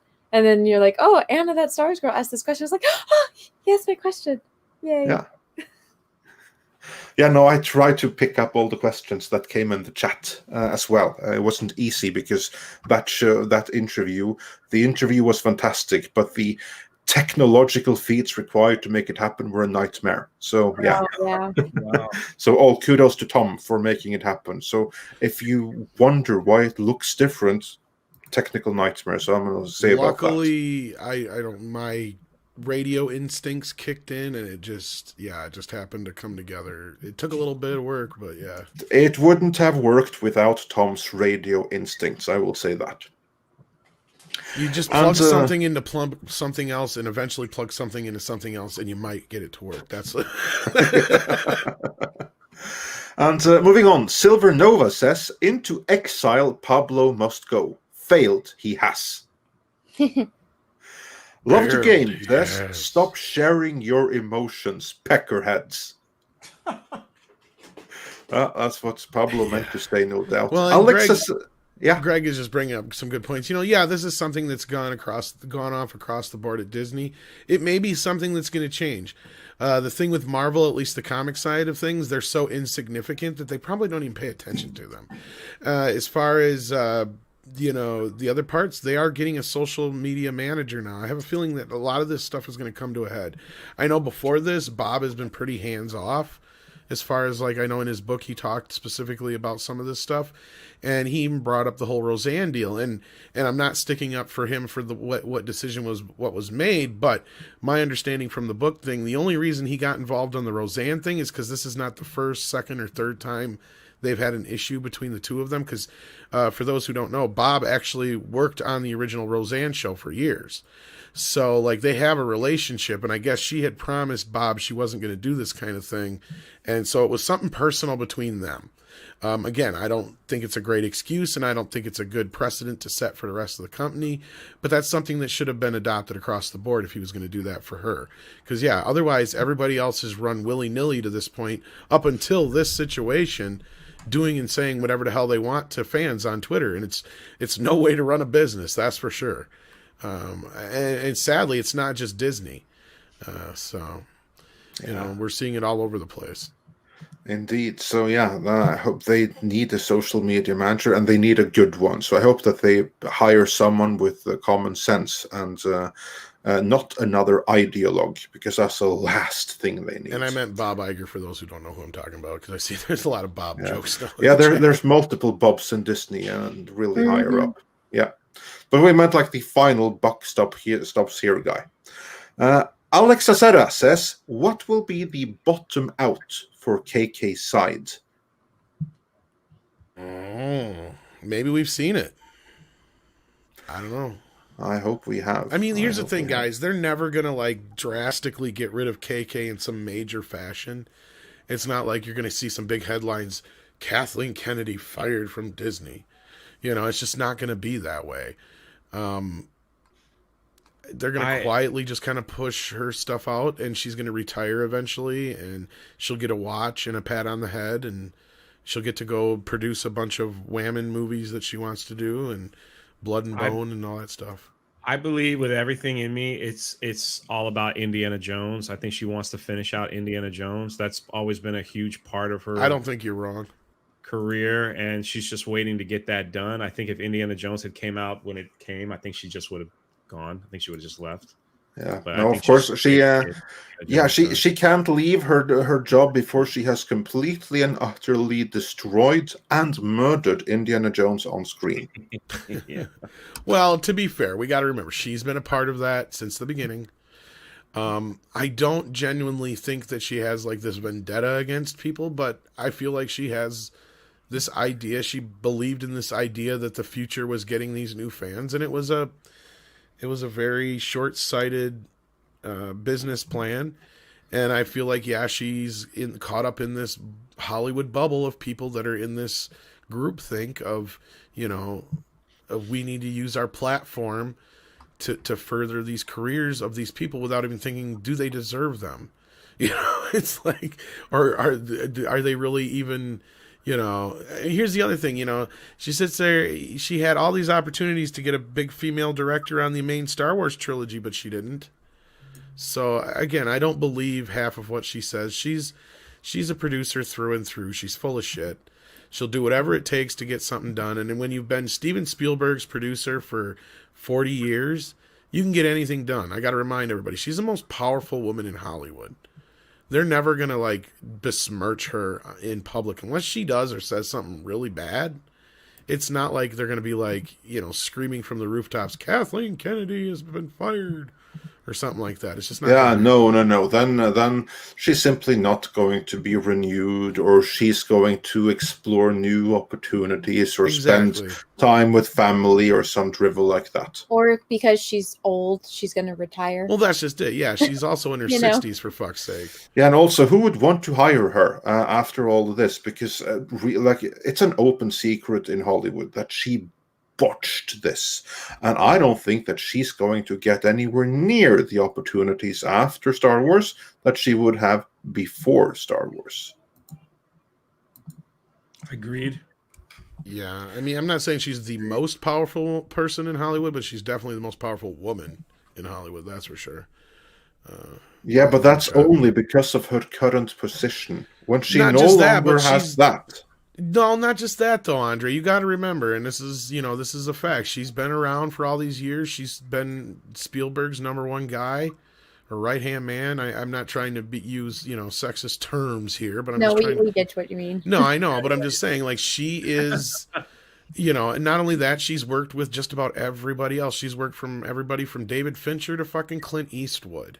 I mean, that's where people were bumping in the chat after our video the other day or yesterday or whatever about, well, Kathleen Kennedy's done this and that and the other. It's like, yeah, but think about it. All the movies you just named were directed by Clint Eastwood, David Fincher, and M. Night Shyamalan when he was in his prime. Again, I reiterate, what has she done? It's like anything that she produces that doesn't have a huge talent involved with it turns to shit. So she tried to use that mentality going to Star Wars, which was a bad move. She should have ran Star Wars like Kevin Feige ran Marvel. You get decent directors who are willing to work within parameters because you have an overall arc you have to conform to. And JJ had the right idea, for better, for worse. It may have turned out to be shitty, but I guarantee you it would have been at least better than what we got. And Luke Skywalker wouldn't have been disrespected. Well said. Indeed. Yeah, very well said. We have a couple more super chats to run through. Bells Nichols says, in school, we were told to use annual reports Disney... One more time. In school, we were told to use annual reports. Disney won't change until the shareholders are aware of bad behavior. Annual reports contain lists of stockholders. Just don't harass the stockholders, because that would be bad. But absolutely inform the stockholders. Don't go after anybody, including Pablo, for that matter. No, we don't want that at all. So yeah. And Night 5 End, or Night's End, also says, hey Anna, thanks for signing that print. My friend loved it. Oh, I'm glad, and it was absolutely no problem. Yeah, I got your comic, your one with the card and stuff. Yeah, Oh, you did. That's good to Yeah. hear. And somebody was like badgering me. I should buy like one of your paintings because but I'll get to it eventually. I'll send it to you. Just let No, me know no, what no, you no, no. want. You still owe me a Cyber Frog, though. I will hold you to that. A cyber One, frog. the first book, because you said you had a bunch of them. Yeah. Because I was Oh. talking to EVS, and he's like, "Well, we'll comp you one, man." I'm like, "Well, Anna already promised me one, so." Yeah, there was something messed up with the shipping. I ended up with like 30 Cyber Frog comics. I was like, jeez. Oh, 30. Oh, I'll Well, take one I off your didn't know hands. I don't know where I put them since I moved, but I will find it. Let me and know when you do, and just send me 2, because I do have to get a package together for Andre anyway, because a few people have sent a thing or 2. Okay, from so her, I'll send Andres to you. Sounds good. Sounds Okay. good, and I'll send it off to him and with the other stuff. Yeah. But yeah, just let me know when you find them, and we'll work it out. I'll even pay for the shipping and stuff. It's no big deal. Oh, don't worry about it. It won't be that expensive. But anyway, back to the super chats, Andre. Yes, back to the chats. The Fesma93 says, you don't get invited to theme parks if you're a Star Wars fan for 5 years. You got to do it for 6. 6 years is the magic. Yeah, number. exactly. And then for those of you who came in late, I'm going to repeat the super chat that Mills sent, plus follow up with the other one. He sent us 2 super chats for 14 South African rands each. The first one was, please recap last night. Need info for context of convo. Before following that up with, what info did Drunk reveal last night that we're not privy to? So, to those that have come in late, Drunk, what did you talk about last night? And who will you be talking to with this night? So that people are aware of that and when to check in for that. I was just reiterating that Star Wars Theory did get 2 emails, one from Lucasfilm and one from Pablo Hidalgo, saying that they would like to speak with him on the phone and offer a formal apology, which he has not accepted. And for some strange reason, Star Wars Theory follows me on Twitter. I don't know why. And then he sent me a Gina message. Carano follows you on Twitter, doesn't she? She also, so yeah. Yeah, there I you don't go. know how this weird little Twitter account. I How don't doesn't understand. even follow me, and I've met him. Yeah, that's weird. And so Man Drunk. I don't know what it is. So he will be on my channel with Jeremy from Geeks and Gamers. Should be interesting because they've had a little history. So I think they're going to work through some of that history while I just eat popcorn. And I'm honored that they're doing it on that they wanted to do it on. And what time is that? 7 p.m. Eastern on the Drunk 3PO channel. Yes, we've been sharing your link in the chat, so I really appreciate it. That's where you need to go tonight to check that out, and you'll get a lot of people will be filled in. It should be interesting. Indeed. And the Festman93 says, you can get the Snoke toy for half price. While the Jaw says, you're helping me get through a study session. Much love from Toronto. Oh, we're glad to hear that. But which half of the Snoke figure do you get? Yeah, exactly. Well, didn't Rose Tico go on sale for like 5 cents? Oh God, there was a bunch. Well, between like EVS and Jeff and a few of those guys, I'm sure they actually thought they were selling some. But I think Jeff bought I think he said he bought, what was it? I think he got them for 50 cents. I think you're right. No, 5 cents. Like a 5 cents? No, I don't think he said that much. Worse. No. I think it was either Jeff or Ethan, but I specifically remember a video where it's on sale for 5 cents. I don't know about 5 cents, but I do remember Jeff saying he got a buttload of them, a stack of them for like 50 cents each. But yeah, unless he meant the whole pile, but I thought he meant 50 cents each. But, no. So if you buy something, there was a time where you buy something on Amazon and you could add it to the cart, and it was under 50 cents. It's only like you just couldn't buy one. Like you had to have a cart. It's Amazon does that sometimes. It's like like a bulk. You have $20 in your cart. If you add this, you can only get it for 10 cents. You know what I mean? So like it's you just couldn't buy it straight out. So it was along those lines. Yeah, Galvatron. We were talking about Jeff from World Class Bullshitters. Yeah, indeed. And moving on, says the PP art, or that would be the Pirates and Princesses, I imagine, article addresses Grogu. If they try to retcon him and the FB Grogu fandom along with normies will keep him alive. I love Grogu. Hit the like button. Yes, absolutely. Grogu is awesome and hit that like. I agree with that. He's a baby. And Dreamwatch Warrior says, what happened to KK getting booted out after her contract expired in 2021? Well, we don't know what's going to happen. We actually did a video about it. But what it boils down to is burning the castle on the way out if she isn't renewed. Yeah. She's not fine because she discovered that, it's going to be more difficult to find a new job elsewhere in Hollywood. That is the rumor. And the story is, because of like the coup, no one is really hiring now. And that's bullcrap. If Kevin Feige right now went and said, hey, I'm looking for a new job, all the other studios would be in a bidding war to get him. Netflix would get him.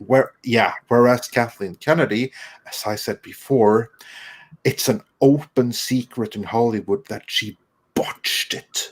And she's not going to have such an easy time getting a new job, because people know that if we get Kathleen Kennedy, we don't get all the great stuff she produced in the past. We get the ideology that she used to destroy Star Wars with. That at least is what I've heard. Anna, do you think there's any merit to that? I mean, I hope so, but I don't think we're going to get rid of Kathleen Kennedy until she wants to leave, because she's almost untouchable at this point. Like, she'd basically have to murder someone on camera. They would still make excuses for it, but... Deep fake. Exactly. It's like she really can't do anything. You can't really touch her. And so it's like either she has to retire, or I don't know. Yeah, I think Anna's right, and that's what I'm saying. Like, Andre may be right that underneath the surface there's this thing, but on the surface they're gonna give her all kinds of awards. They'll give her awards just to make her think it's time to retire. Probably. I mean, don't. They're gonna give her like this lifetime award, this whatever feminist award, that award for the next 10, 15 years. She'll be on some board. She'll have her own production company, and she'll fail miserably with all these agenda-driven films, and then she'll quietly go away. I mean, do you think she just sits in an office right now and they're just like, "Hey, Kathleen, I have heard can you go so to girls' college and tell them about how to be a proper?" That's what she spends a lot of her time with. I have heard she is so like just oblivious to a lot of shit, and it almost like makes sense when you stop and think, how did she let the Obi-Wan Kenobi series go that long before somebody realized, oh shit, this story is exactly like The Mandalorian. Maybe we should change this. That tells me she is like completely oblivious to most shit. And when people think like, oh, she does this and I don't think she's nearly as hands-on as people think. No, I think she's still a glorified secretary. And then when they have things that they want people to talk about, then she comes out. And that's why it's like, she didn't know in the interview where she's like, oh, well, we're not like Marvel. We don't have all of this source material like comic books and novels. And it's like, what are you talking about? And then when she did the Disney Investor Day and she had the teleprompter and she's like, we have a rich 25,000 years of Star Wars history we get to go through and expand on. It's like, oh, now you know about the expanded universe. Got it. She just signs stuff. She gets to go to the lavish parties. She gets her name on everything, but she didn't do any of it, Yeah, and Simon Smith brought up an interesting point. Like we were talking about this last night, Drunk, where we feel like there's a lot of times where they've been kind of mixing in things to kind of send, it could be a little tinfoil hatty, but it's not above the realm of possibility because they've done it before and people have admitted that they've sent little messages to the fans and stuff like that and other people through the films. Hell, I've even said it and I believe it, that The Rise of Skywalker is the world's most expensive Twitter fight put on film. I mean, it literally is JJ going, fuck you for doing this to my movie. Fuck you for doing this to my movie. I'm going to do this to yours. Fuck you for doing this to my movie. I just made him say that your shit was stupid. That's really all that movie was. And then it was like, fuck you, Raylos. Cecil. Oh, Cecil. What do you want? Hello. His first thing that he says today is, hey, guys, I'm going to be too drunk to make it onto the Jack show this week. Like, oh, great. Thank you. Wait until it's on my channel. I love Cecil. He says, I'd hire KK to run my channel. Should I read it in Cecil's voice? Yes. I'd hire KK to run my channel. She give me the LP Jedi powers and rename me Cecil Skywalker. I could live with that. That's not gay enough, Tom. I know. I don't want to overdo it. Whenever he's around, I can't do it as well for some reason. But when he's not here, I do it like dead on. Just say hello. Hello. Hello. Hello. Screw all you. Cash grab. Yeah, nobody. It's a final day. Final day. How was that? But yeah, you shared this with us, Anna, real quick before we get back into super chats.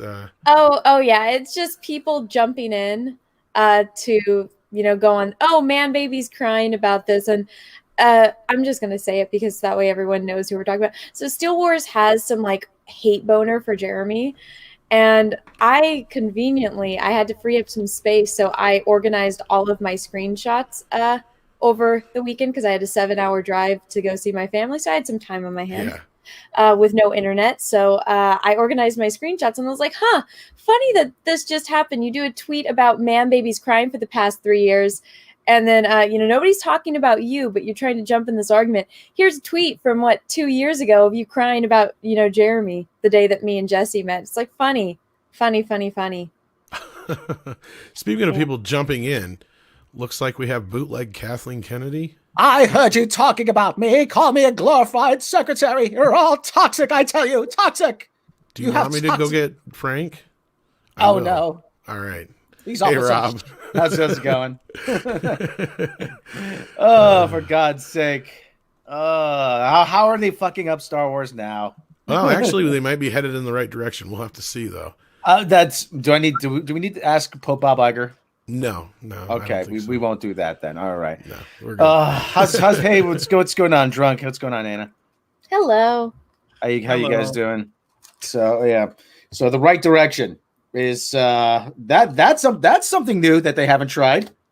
Well, we don't know yet. Like, the rumor has it that the Kennedy faction is desperately trying to end Luke Skywalker once and for all, in addition to all white males forever, everywhere. Oh, yeah. So we're not out of the woods just yet. And they're trying to end Luke Skywalker. They did a pretty good job of it before. I mean, come on. Yeah, but you're gonna give them. They want to give them. Found a way, so it has to be done again. They want to give him a final curb stomp. Oh, for God's sake! By the way, everybody, Mecca says hi. How's it going? So, Hello. But anyway, for God's sakes, remember that metaphor about the restaurant? We said, yeah, I want a steak. No. You need your vegetables. Stop. I don't want. Listen, if I'm coming to a steakhouse, I want a steak. Okay, people want to see Luke Skywalker, the hero of the galaxy. Jesus, criminy. Oh, thank you. I remember when Alex Becker was doing his Star Wars videos. One of the things he says is if you have a restaurant and let's say, your restaurant was that you made the best mac and cheese in the world. Everyone knew that you made the best mac and cheese in the world. And then, everyone comes in, it's going to be family night. Everyone's going to come in for mac and cheese and you have sushi. It's like, false advertising. I didn't come here for your sushi. I came here for mac and cheese. Talk about restaurants. When I was watching, did everybody here see Wonder Woman 1984? No. Oh yeah. Not to derail the conversation, but I wrote a Saturday Night Live sketch where a guy goes into a restaurant called Hand, and for the final act of blasphemy, they bring out a monkey's paw. And I've the only thing I could think of is this. Wait a minute, I wrote a sketch just like this, and the guy gets up from the table. No, that's it. This is the last straw. He goes, no, you have to be more open-minded, sir. I'm like, open-minded, nothing. I draw the line at a severed appendage, okay? It's freaking monkey's paw. Who thought that was a good idea? Honestly. Jeff thought that was- Johns and Kathy Jenkins and that other guy that wrote it. I don't know. Kathy Jenkins. Don't get me started. Patty Jenkins.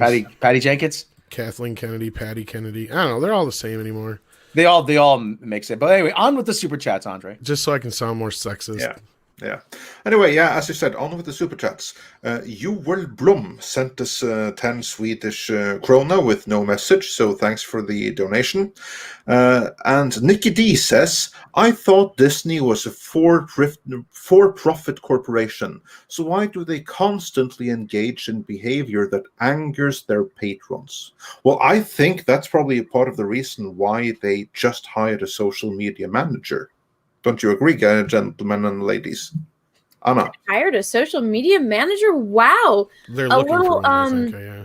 What a they're hired or they're looking? Well, yeah. They just posted it the other day. Yeah, step in the right direction.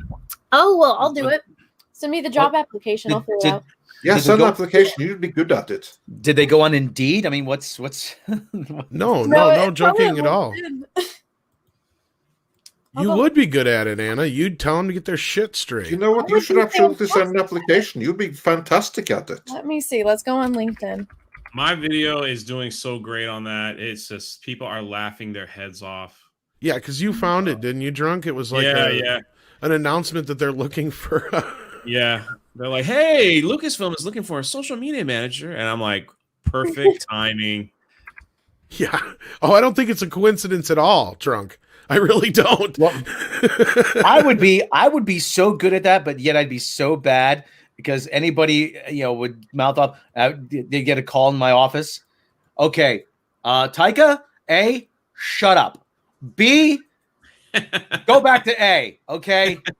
Oh, but I feel my sense of humor. I don't care. I don't give a shit. Shut your mouth. Is it Lucasfilm or is it Disney that's looking? Drunk, you had it, didn't you? It's Disney. Oh, social media manager, Star Wars. Yeah. Oh my! Specifically for Star Wars. That's what it was. Oh shoot. Okay, I'm not signed in here. I can show it to you guys. I'll share my screen. Seriously, you should apply for it. I mean, seriously, if anyone is qualified, it should be you. Right? I mean, I've done it before. I technically am qualified. Okay, so exactly. They have Disney Parks experience. Okay, so media and entertainment distribution. But would we lose you to the dark side? No. Well, here's the thing. When I used to work for Disney back in the day, my boss, he was a giant man. And like 6'something, like built like a football player. And he said he was afraid to get on an elevator with me because he thought that I was like plotting to murder him. He's like, shit. Well, because I don't talk and I don't say much. And so I'm very antisocial, but it was his nice way of saying that like I terrify him because I'm not a compromising person. So let's see. Job summary. The social media and marketing team is responsible for overseeing over 400 plus handles across multiple brands: Disney, Pixar, Star Wars, 20th Century franchises and films, Disney princesses, Mickey and Friends, Frozen, Apes, Predators, Aliens, and brand voices on Oh My Disney, Disney Family, Disney Style for the direct-to-customer or consumer international DTCI segment. The social media manager for Star Wars is responsible for planning, management. Well, I like how planning is their first thing, even though that's not what they do. Management, coordination, and execution across all official Star Wars social media channels. Ooh. This role will maintain the integrity of franchise social content while managing a social media strategist and will work together to innovate and stay ahead of trends. Additionally, the social media manager will work across many teams, including but not limited to Central Marketing Group, Lucasfilm Online and Video Team, as well as multiple stakeholders and business partners across the company. Responsibilities. Wait. Wasn't this Pablo's job before? Well, it might be my job in a month. But here's the whole thing. Here's the whole thing. Okay. You'd be managing their social media and marketing accounts, but it doesn't say anything about getting certain people to shut their mouths. Well, but that's part of the job. Maybe that's right here in the responsibilities. Here, let me zoom in. That's exactly. Yeah, that's part of the job, I would imagine. There you go. Responsibilities. Manage social engagement strategists and lead team to strategize and program across all social media platforms, working with platform partners to develop and maintain best-in-class content calendars and identify new product and emerging trends, blah, blah, blah. New emerging, engage in existing and new audiences for Star Wars. Look at that. Baby Yoda. Basically, they say, we want you to see what people like and tell us so we can go with that. Right. Well, and I looked it up. Pablo, he started as one of the people for StarWars.com, but then he got moved to the story group when Star Wars got bought by Lucasfilm. Or when Disney got bought by Lucasfilm, I mean. Biggest mistake, one of the biggest mistakes they did, evidently. Identify creative solutions to support marketing and promotional needs for key priorities. Exactly the opposite of what they've been doing. Business employee resource. Oh, look, guys, the diversity and inclusion team. Hey, I'm a woman of color, technically by their standards. I could totally get hired. Yeah, seriously. That's how you start off your resume. I am a woman of color who would love to engage with the public on Star Wars. There we go. Lead exploration and expansion into new emerging platforms as well as best-in-class engagement. I'm so sorry. I have to jump off. How dare you? I know. I had no problem, Drunk. We appreciate you popping on and giving us the lowdown. And do check out his channel. That's where the big interview is going to be tonight at 7 Eastern, correct? Yes, 7 Eastern. Anna, check your Twitter DMs before. I will do it. I put in your DMs. I like how everything that they have except for this writing and editing. Take care, Drunk. Yeah, thanks for joining us. Working knowledge of social media. Oh, hey, look. Oh, and hey, guess what? I have a degree. Oh my gosh, I'm overqualified for this. Yeah, job. I'm telling you, you're perfect for this. Oh, well, I think I will apply. Everyone, fingers crossed. Hopefully I can fix things. You should get it trending. Like, hire on that Star Wars girl. There you go. Here, I'm sending you guys the link to this LinkedIn post in the chat. Yeah. We'll see how that goes. But that's just hilarious. That'd be neat. Could you imagine? I don't know if they'd hire you, but it wouldn't be for the wrong. Actually, I think that you never know. Would be the perfect hire. You'd be the perfect hire if they are smart. Yes, if they're smart, you tick all the boxes and you would appeal to the right people. You need any muscle for that to go along with that? Don't call position? Rob. He goes. Shlomo told him either your name or your brains will be on that contract by morning. Okay. Well, I mean, I'm looking at all of this. I mean, I am technically overqualified for this position, which is strange considering I've never thought of being a social media manager. But yeah. All right. I guess I will. I would. I know. Why not? Definitely. What do you got to lose, right? I haven't done a resume in years. I guess I'll do it right now. And Rob, I know you've got the intimidating voice or whatever, but I'm the one who looks like Luca Brasi. Yeah, you are. Yeah. I come here on the day of your daughter's wedding, on the most important day of your daughter's wedding, to wish you a masculine grandchild. And may your first grandchild be a masculine one. May your first grandchild be a masculine one. I'm not sleeping with the fishes. Anyway, somebody's gonna wake up and Mickey's head will be in their bed. Bob will wake up. Ah! Yeah. Anyway, let's move on here. Drunk R2D2 says, beep, bop, nope. And Alex Acera says, last thing, every time someone says Tracy, sip. While Daniel Schwarzmüller sent us a €10 super chat with no attached message, but thanks for the support. Gladiator says, I unsubbed from Mr. H Reviews. He has a huge ego. Yeah, well, to each their own, but I will say Mr. H Reviews has some really good content, so everyone go check out his channel and go subscribe. I totally thought you were going to say something else. Yeah, okay.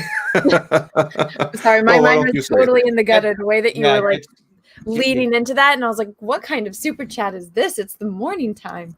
Get your mind out of the gutter, Anna. That's where my mind goes. It's only morning here in the U.S. Everywhere That's else, it's true. after dark, baby. Well, I thought it was like exactly. when somebody sends you one of those like it's mean, but it's like a joke super chat. So I thought that's where it was going, but then it just wasn't.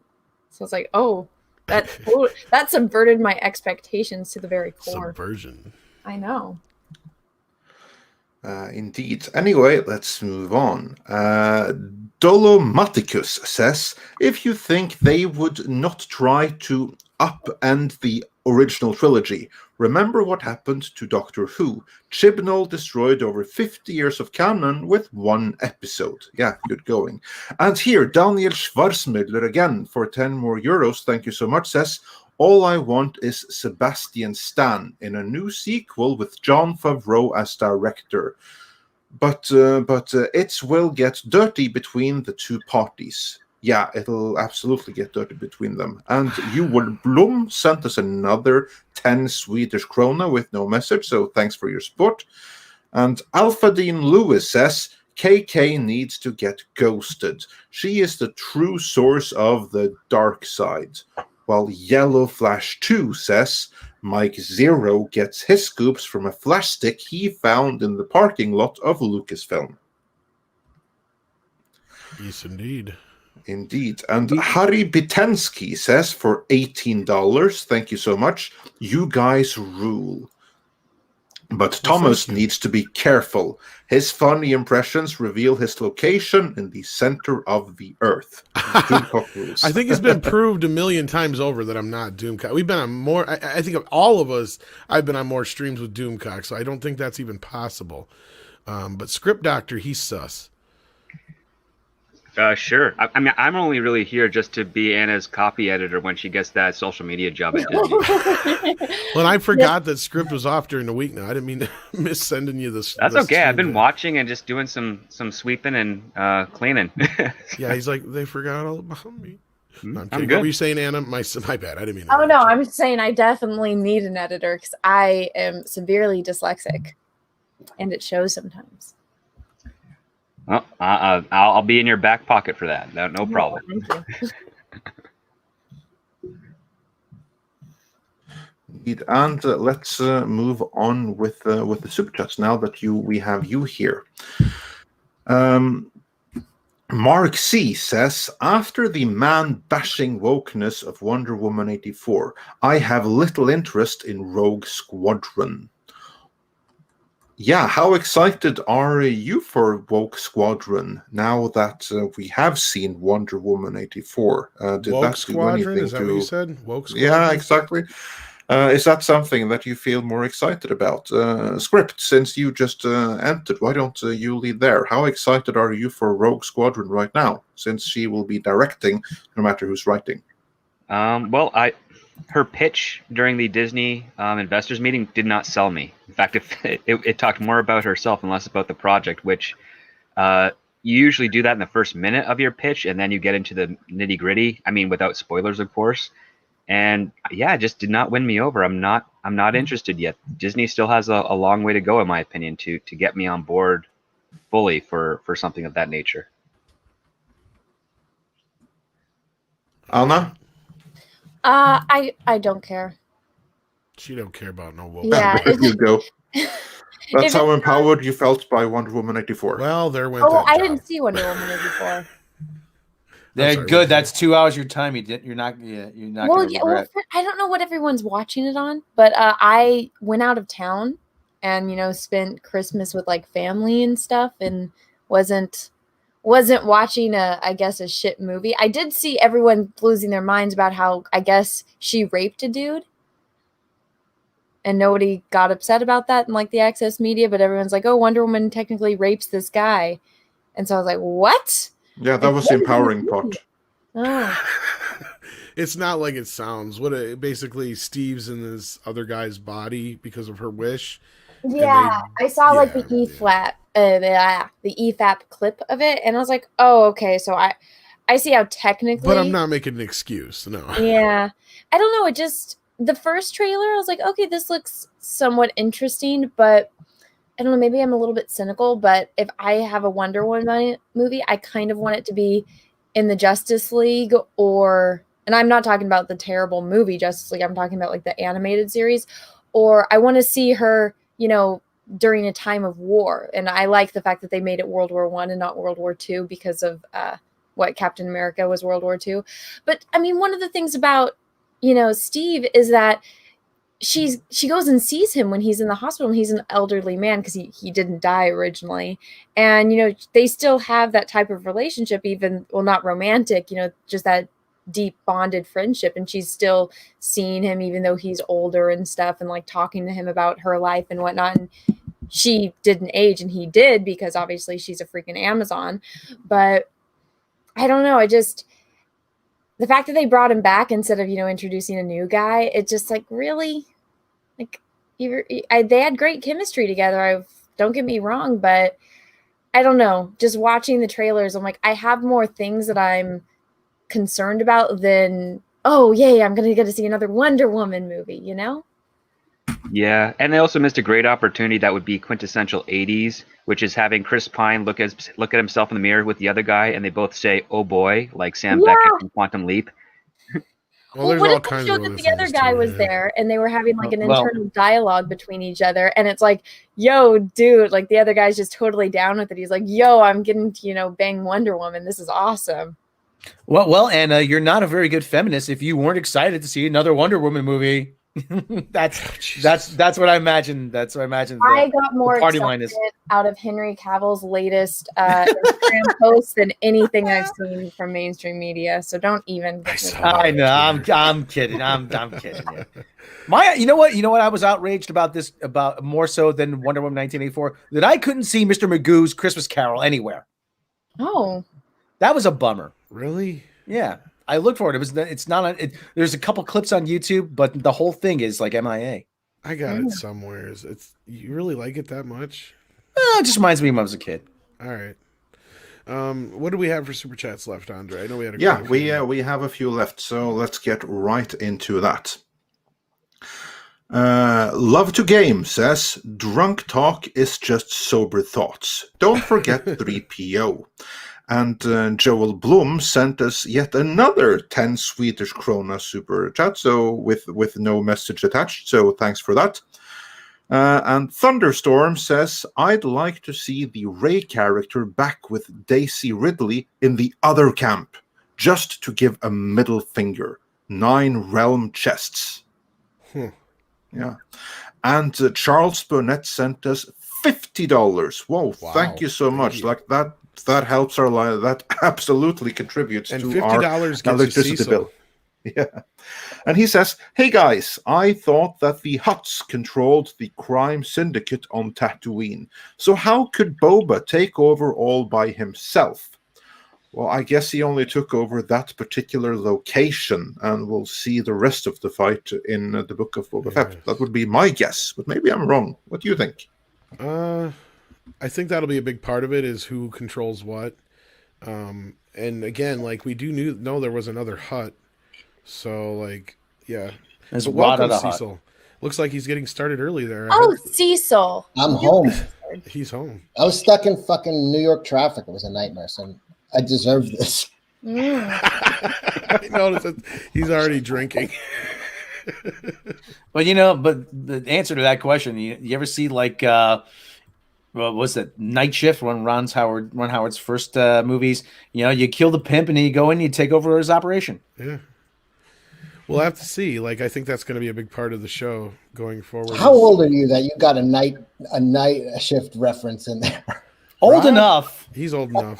Was that Younger Michael than you, Cecil. Was that Michael Keaton and Henry Winkler? Henry Winkler, yeah. Henry Winkler, Shelley Long, Richard Belzer. Yeah. I only heard about it. I never saw it. Oh my goodness. I'm filling out this Lucasfilm application, and it says you must give your given name, and then you get to put your chosen name. Awesome. Put Anna, that Star Wars girl. Well, no. I already got the job, Anna. They responded. I sent them a message saying that I was a transracial otterkin with a substance abuse problem, and they hired me on the spot. They want to know what entail. I said part of my time I will need at least an hour off during the day when I become a 90-year-old Korean woman. because I don't speak it. During that time period, I don't speak any English at all. So they agreed. They said you're just what we're looking for. So I don't know. I'll see if I put a word in for you something. But I got the job. Oh, well, congratulations. Thank Yes, you. congratulations. Don't worry, I won't show up. You won't show up. Well, they expect that of you, right? I hope so. Yeah, it will be a Gail Simone situation where you don't turn in any work for months and you don't respond to anyone for months. And then when they fire you, you send all your Twitter followers after them. Yep. I don't have any Twitter followers. I got canned. Yeah, remember? I thought about that. I went to go send somebody the link to Cash Grab, and I'm like, oh my gosh, it's not on Cecil's pinned tweet anymore. Nobody's on Twitter promoting Cash Grab. Goddamn shame. We need to change that. Well, I was watching South Park with Sally Struthers as Jabba the Hutt. A light went off. Wait a minute. Does anyone else think that she resembles Gail Simone? Well, Rob got the password for HBO Max.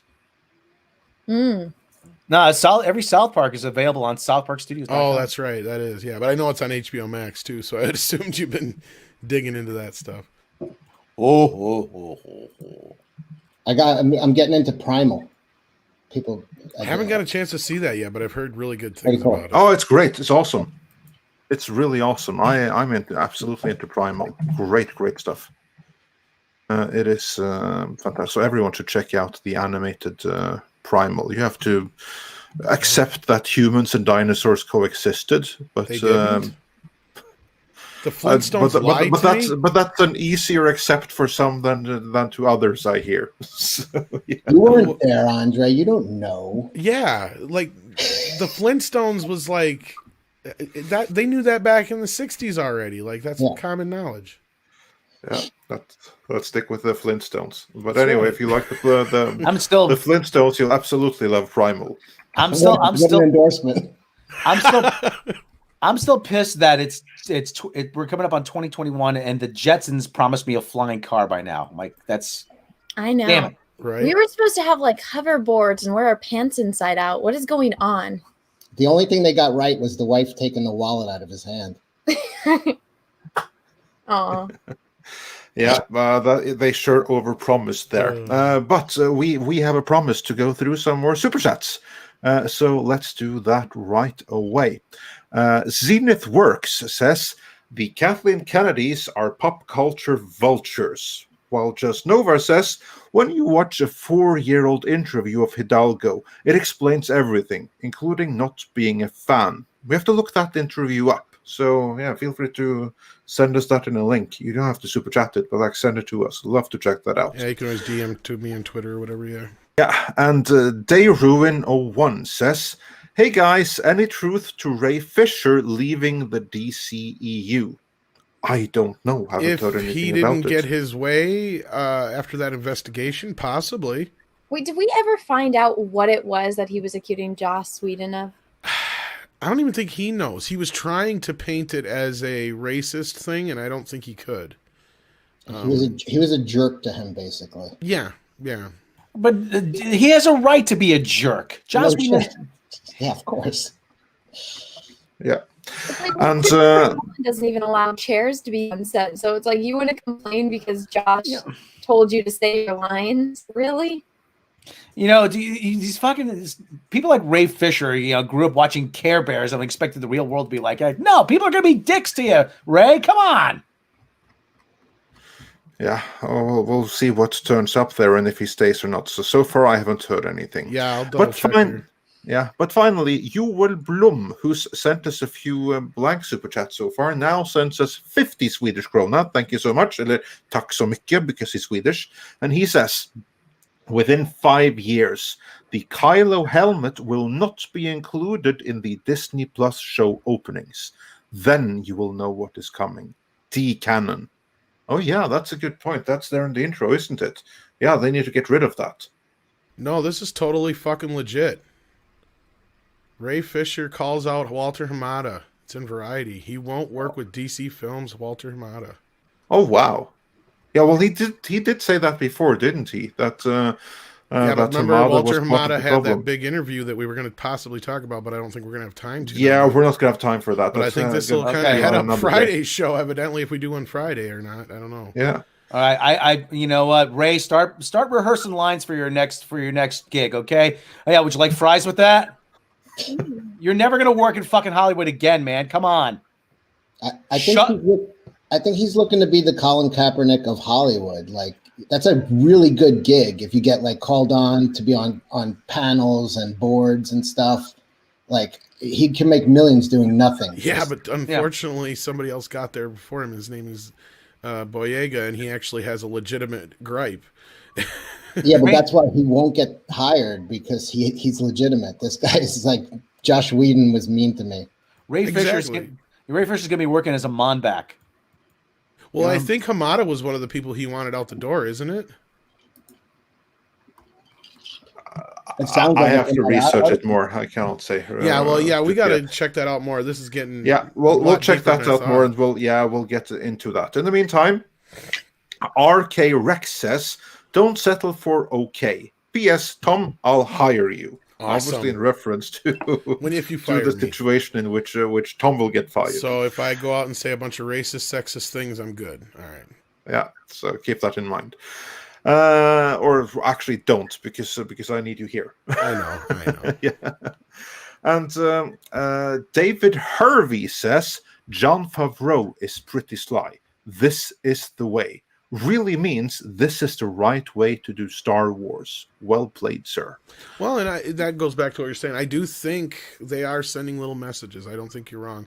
Even JJ was sending a little message in the beginning of Force Awakens where he said, we had that line in there. The first line in the series is, should set things right. I mean, I know that went down the wrong path, but that was the intention. Because, at that point, people were not too happy with the prequels, et cetera, et cetera. So, yeah, I mean, that was the mentality going into that. And so, yeah, I totally think that Favreau is not above throwing in little messages to the audience, for sure. Indeed. And Rafael Viseux says for 5 Brazilian reals, I know what that is now, perfectly said, Andre, this is the way. Looks like you got some competition, Anna. Yellow Flash is also going for the PR job. If you didn't hear Yellow Flash, Cecil already got the job. Oh, Yellow Flash, don't do it, because I'm doing it right now. You got to put in all of your personal information and whatnot. Oh, that'll be I don't know if because to apply for any position for Disney, you have to make an account on their website, and so then you have to put in all of the info. They already had it on file because I've worked for them before, but it's like you got to put your social. No, but I get what you're saying. Yeah. Do they sell your email address to other? That's the least of the concerns on this instance. I really think Yellow Flash would be more worried if Disney knew who the fuck he was. Yeah, exactly. They'll send Goofy to his house. Who I am already. They'll be like, "We heard you talked some bad stuff about the mouse. Well, sorry, but I gotta kill you." Yeah, everyone just apply. It'll be fun, especially There's blood everywhere. Could you imagine if they hired me? Yeah, there are drug tests or no? There's drug tests, but in California, marijuana is legal. I've been studying for that test my whole life. Yeah. Wait a second. Hold on. Bayona Rad is in the chat. Bayona Rad, if you're the guy who has a channel that has the G.I. Joe Real American Hero soundtrack, you missed one. You missed a track. Duke's Escape from the first. You're getting called the fuck out by Rob. No, seriously. Duke's Escape from the second episode of the Mass Device, man. You missed. That's a big one. I've been looking for that track for ages. Well, now he has homework to do. No, take it easy, man. It's Christmas. No, Jesus. No, man. I'm like, no. I'm thankful he did. It, but I'm like, but at the same time, it says, if that's you, dude, I'm like, good job, but you have to add the but. Yeah, good job, but do better. I think we have a super chat that says something like that coming. People have been telling me to do better my whole life, so I mean. Yeah, but they actually mean it, Rob. It's not like one of those empty Gillette do better things or be better things. That's the reason why I switched to a safety razor, which is Gillette. So. Indeed. I think you missed the indeed. point of that joke, but anyway. I missed the point of all of them. Speaking of missing, we have a few super chats that we still have to get through, so we don't miss too Yes, many we of those. Here's a good apologize. one. We're taking so long. Laserpan says Ryan's tears are because he's not getting his trilogy. Indeed. And then we had Jeremy himself, D-Day Cobra, saying Lucasfilm hates Star Wars fans. So yeah, hail Jeremy, and be sure to check him out on Drunk 3PO's channel later tonight. And Alexander says 2020 is still better than The Last Jedi.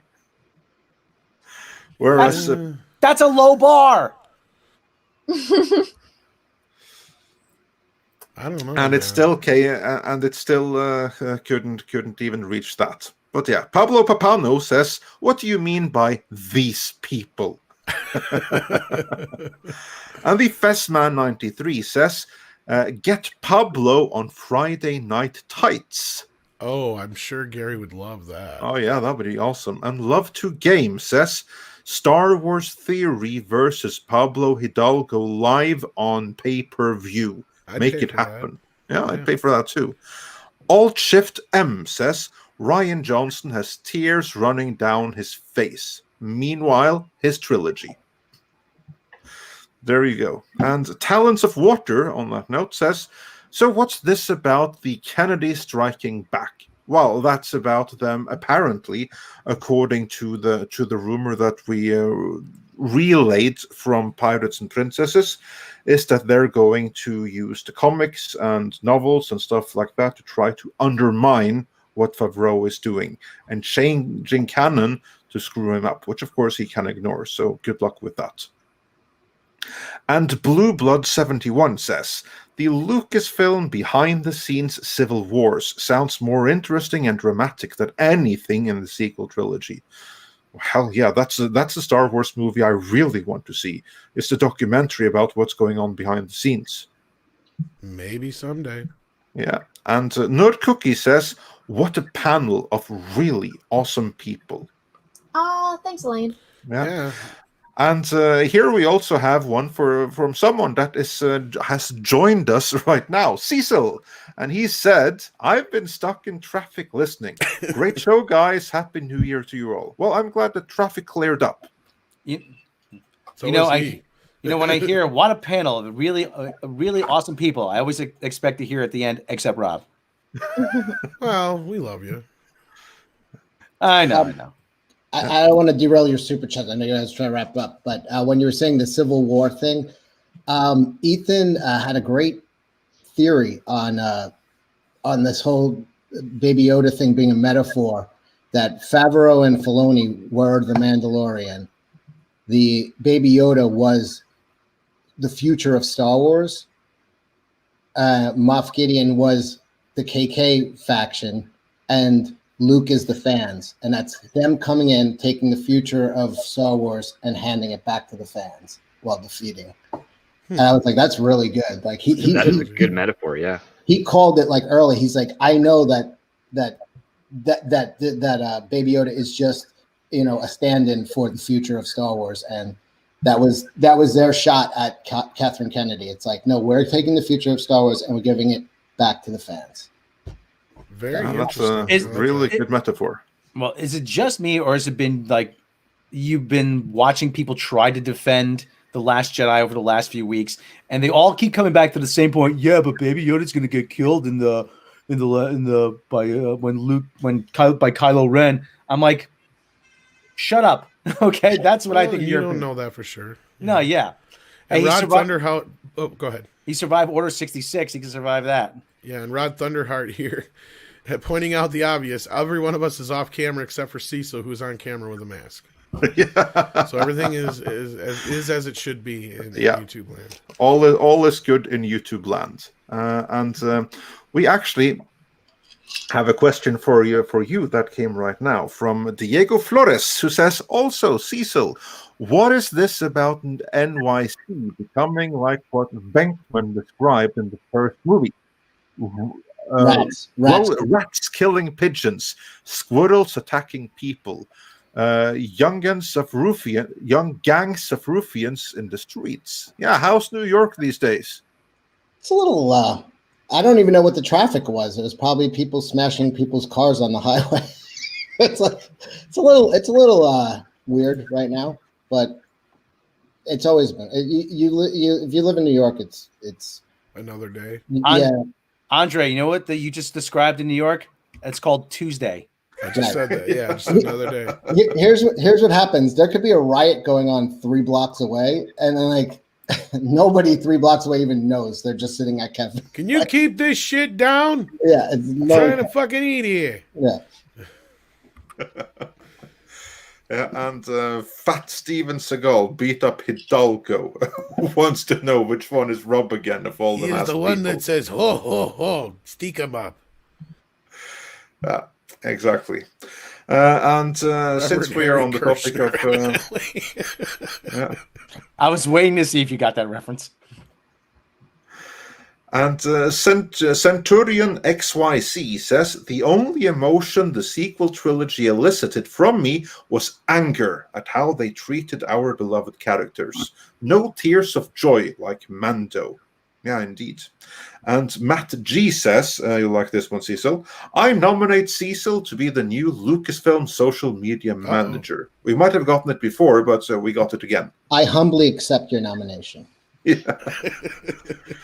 And Darius Münchhausen says, thanks for helping me get through the workday. And then with like bottoms up and drinks for Andre, Anna, Tom, and Drunk 3PO. And this, of course, was before Cecil, Rob, and Swift. But Cecil's taking it upon himself, so just don't worry about that. Exactly. And Super Blubberpuss says, how do they follow through with CGI cartoon Luke? I would say that's easy. Just deepfake him. Ditch their own proprietary de-aging stuff because it's not working. And you know what I would say that they should do? They should hire, what's the name of the guy that everyone wants? Stan. Yeah, hire Sebastian Stan, have him do the acting, and super fake Mark Hamill on top of him. I mean, That's I how think you would all do of it. us would be completely fine with just Sebastian Stan being Skywalker. Yeah. He Yes really and looks no. like him. I mean, Well, Yeah. okay, how many men have played James Bond? It's like we are all aware that Mark Hamill is not the right age to play Luke Skywalker at that age. We're all human. We can all understand. If they would have just had Sebastian Stan done, The Mandalorian, and then come in and he says, I'm Luke Skywalker, and introduce himself, which would not be a surprise to any of the characters because, they don't, none of them have met Luke Skywalker. So Sebastian Stan walks in and says, I'm Luke Skywalker. I'm here to rescue you, or something like that. That'd be a great line. That would be a great introduction. yeah. As a new Luke Skywalker coming in. I think I understand why they didn't do it and they deep faked and did all of that. I completely get it. But that would have been a perfect introduction to say, hey, this is the character in the universe introducing himself to these characters. Also, it's a nod to everybody watching. This is going to be the new Luke Skywalker because obviously Mark Hamill's not the right age anymore. And it would have still been respectful. Yeah, I'm sure there's somebody out there saying right now, Idris Elba should be Luke Skywalker. Where do I vote? Oh my God. I love Well, Idris Elba. I'm stealing that. It's going to be my first suggestion when I get the job. Everybody thinks like casting is a fucking all-star ballot. Remember those, Cecil? You drop them off at the ballpark, you punch out every stack everybody on the Mets for the entire infield and save $1 on Gillette razors. Oh, but we have to let them know that there's public support. They don't give a shit, okay? They do what they want to do. Yeah. I mean, I'm one of those in the camp where I'm not so sure I'm ready to accept somebody else as Luke Skywalker yet. Because I get it, what you're saying about the James Bond thing. But we still are in a world where nobody else has ever played Luke Skywalker. So I'm apprehensive. Tom, on I Gary's show. understand, but I mean, it's just going to be, it's the reality of life. It's like, you might not be ready for it, but it's the reality of the situation. And also, if they fuck anything up, it's not with the real Luke Skywalker then, True and to a point. It protects him in a little bit of a way. So it's like, this is Disney's Luke Skywalker. This is 2020 Luke Skywalker and beyond. It's not the original Luke Skywalker. Well, the other thing too is they got going for him is people already like Sebastian Stan, so he's going to get a little bit more leeway. Well, and Cecil, what were you going to say? I don't know if it was Gary's idea or somebody else, but I heard it from him. But it was, if they do a Luke Skywalker with a different actor, they could always have Mark Hamill as old Luke, like almost narrating, like, doing like young Indiana Jones type of things, where it's like, so you still have the presence of Mark Hamill. The fans get that kind of like fan service, and then it's an easier. Whereas if he's like sort of the narrator and drops in on the story, he's telling it from the future. Yeah, I think I would say he tells it as a Force ghost. That way, we'd never know when exactly he dies, and you keep it very open. Yeah, that's a great idea. Yeah, but that would be cool. I think the fans would love that, and it would be a lot easier for them to swallow the new actor in his place. Maybe. I mean, it'll be interesting to see where they go from here for sure. But yeah. Super chats, Andre. Yes, super chats. Club Star Wars says, do you agree heads should roll at Lucasfilm, including Kathleen Kennedy? I want to hear what our guests have to say first. Cecil, let's begin with you. Or Anna, let's begin with you then. Should heads roll at Lucasfilm? Well, if they hire me, they will be. Cecil, will heads roll at Lucasfilm if they hire you? Or will they now that you've been hired? Hell yeah. Well, of course. Pablo Hidalgo is not, as far as I know, he's straight. He's gone right away, unless he wants to rectify that situation. Yeah. And speaking, Script Doctor, your views? I'm more into hangings, but yeah, there'll be a lot of hangings. Rob, are you going mighty white of you? Going to raise that one with taking out back and shots, or do you have a better idea? Heads will roll, and I will take those heads, and I will go bowling, and then I'll roll a 300 perfect game with them, just as the final insult. Is that why they call you Twinkle Toes? Oh, Barney Rubble. Bonnie, that's right, Brian. Where's my Fruity Pebbles? I feel like I'm watching Primal. I thought it was cocaine. Sorry, Fred. Pebbles doesn't appreciate being called that. She is a proud lesbian. She left Bam Bam. Aww. Bam Bam. Oh, damn it, right? Yeah. What a world. Anyway, Mercenary X21 says, Bill Whittle did a video on why they had to destroy Luke. In their Marxist eyes, he was a white male straight savior, and they can't have that in any way. So of course the Mando finale stuck up their cross something fierce. Whenever someone brings up Marxism, I was like, wait a minute. So wait a minute, they're going to turn over the means of production of Star Wars to the government and engage in small scale agriculture? I mean, that's. I'm like, do you guys actually know what Marxism means? Well, part of it is like a different meaning. I'm sorry to say. Part of it is destroying the past, like knocking down the old statues and rewriting. Mao did the same thing. So there's a certain part of it that they tear down the past and start over. The past doesn't matter. Don't teach. As long as I get my choice of either Groucho or Zeppo being in charge, I'm okay with Marxism. There's a deep dive. Very much so. That's a vintage one right there. And Rich Sutty says, evening, folks. Nobody is talking about the real issue here. Pablo's head is almost as round as Ryan Johnson's. True. We did ignore that today. Yeah. Have we seen them in the same place together? I don't think they would fit in the same place together. I don't think that so many circles can fit in the same place together. That's not. Well, we did have that Jupiter and Saturn near collision thing a couple of days ago. Maybe they did get into a room. Yeah, there you go. And Heron Gaming News says Kennedy's loyalists must be wiped out. Do what must be done. Lord Vader, do not hesitate. Show no mercy. So yeah, taking that one symbolically, but new social media manager, do what must be done. And Taker610 says, Could you guys stop giving us content we want and call us Nazis already? What kind of channel are you guys running anyway? Be better. Yeah, That's the one I was talking about. I could do that. stop giving the audience what they want. That's very, very bad for business. At least according to the Kathleen Kennedy school of running a company. Ethan's in the chat. What's up, Ethan? Is that the fake one or is that the real one, though? Is there a fake one? Yeah, there was a fake one the other day. It doesn't have a check mark next to it, so I'm assuming. Oh, it's a Ethan fake doesn't have a check mark. one. Oh, he doesn't?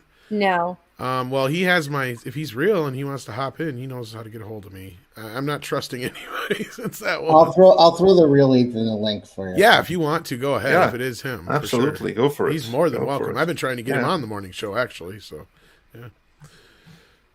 So yeah, and moving on from that, we'll see if Ethan shows up. That would be He hilarious. says it's him. I mean, of course, the other guy did too. They all say that. They all say that. How do we know you're the real Ethan? It's the fake me. It's got to be the real him. The fake me wouldn't say that. I know what he meant. And Lord Sidious said, if Disney were to bring back some more old characters, would you prefer that they use deepfakes or CGI to bring them back? I vote deepfakes all the way, but that's me.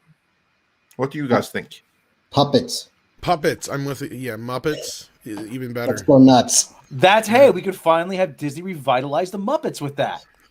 Yay! No, deepfake It's looks not so the much same better. without Force be with you.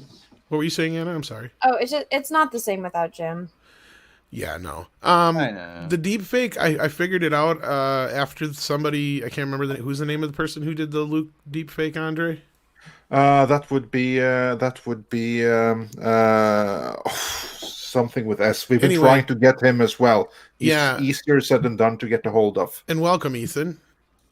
Yeah, thanks. Cecil sent me the link. I wanted to see what was going on. What's going on, Cecil? What's going on, fellas? Hello, Tom. Hello, Anna. Hello, Script Doctor and Harry Behemoth and Andre. Greetings. First time you're here and first time I talk to you. It's a pleasure. Harry Behemoth is Rob. He's just being Rob. Just being Rob, yeah. I had the name Reverend Harry Krishna before, so. Oh, okay. Well, nice to see you all. Cecil's day drinking again. Typical. Yes. I got up early today, though. So to you, it's like probably noonish. But Andre's in Europe, so it's like 8 o'clock for me. I see. 8 p.m. Okay, got it. So it's time to drink. Yeah. Absolutely. Stop being so jingoistic. Okay, I don't want to be judgmental about your alcoholism, and all of your problems, all of your multitude of problems. I don't want to judge you. Tom, I can't believe you are slumming with my crew here. This is I've been trying to get you on the main show, but it's tough to schedule you with everything going on. But eventually, I figured we get it. Tom slums it every single time I'm on. Okay, so that's I lower the standards both physically and socially. Tom, rise above us, for God's sake. Do it for your audience. What do you expect me to do? Go to CNN or something? No. That would be sinking beneath us. But welcome, sir. It's such an honor to have you on. It's been a while since we've talked. How you been? All right, I'll tell you. Not so great. Things are not going well. Thanks for asking. Can I complain about my problems? Sure. Okay. So anyway, I was talking to my mom, and she never understood me. She doesn't care about anything that I have to say. And I called my mom. I said, Mom, I'm almost at 140 subscribers on my YouTube channel. She said, shut up. So what, son?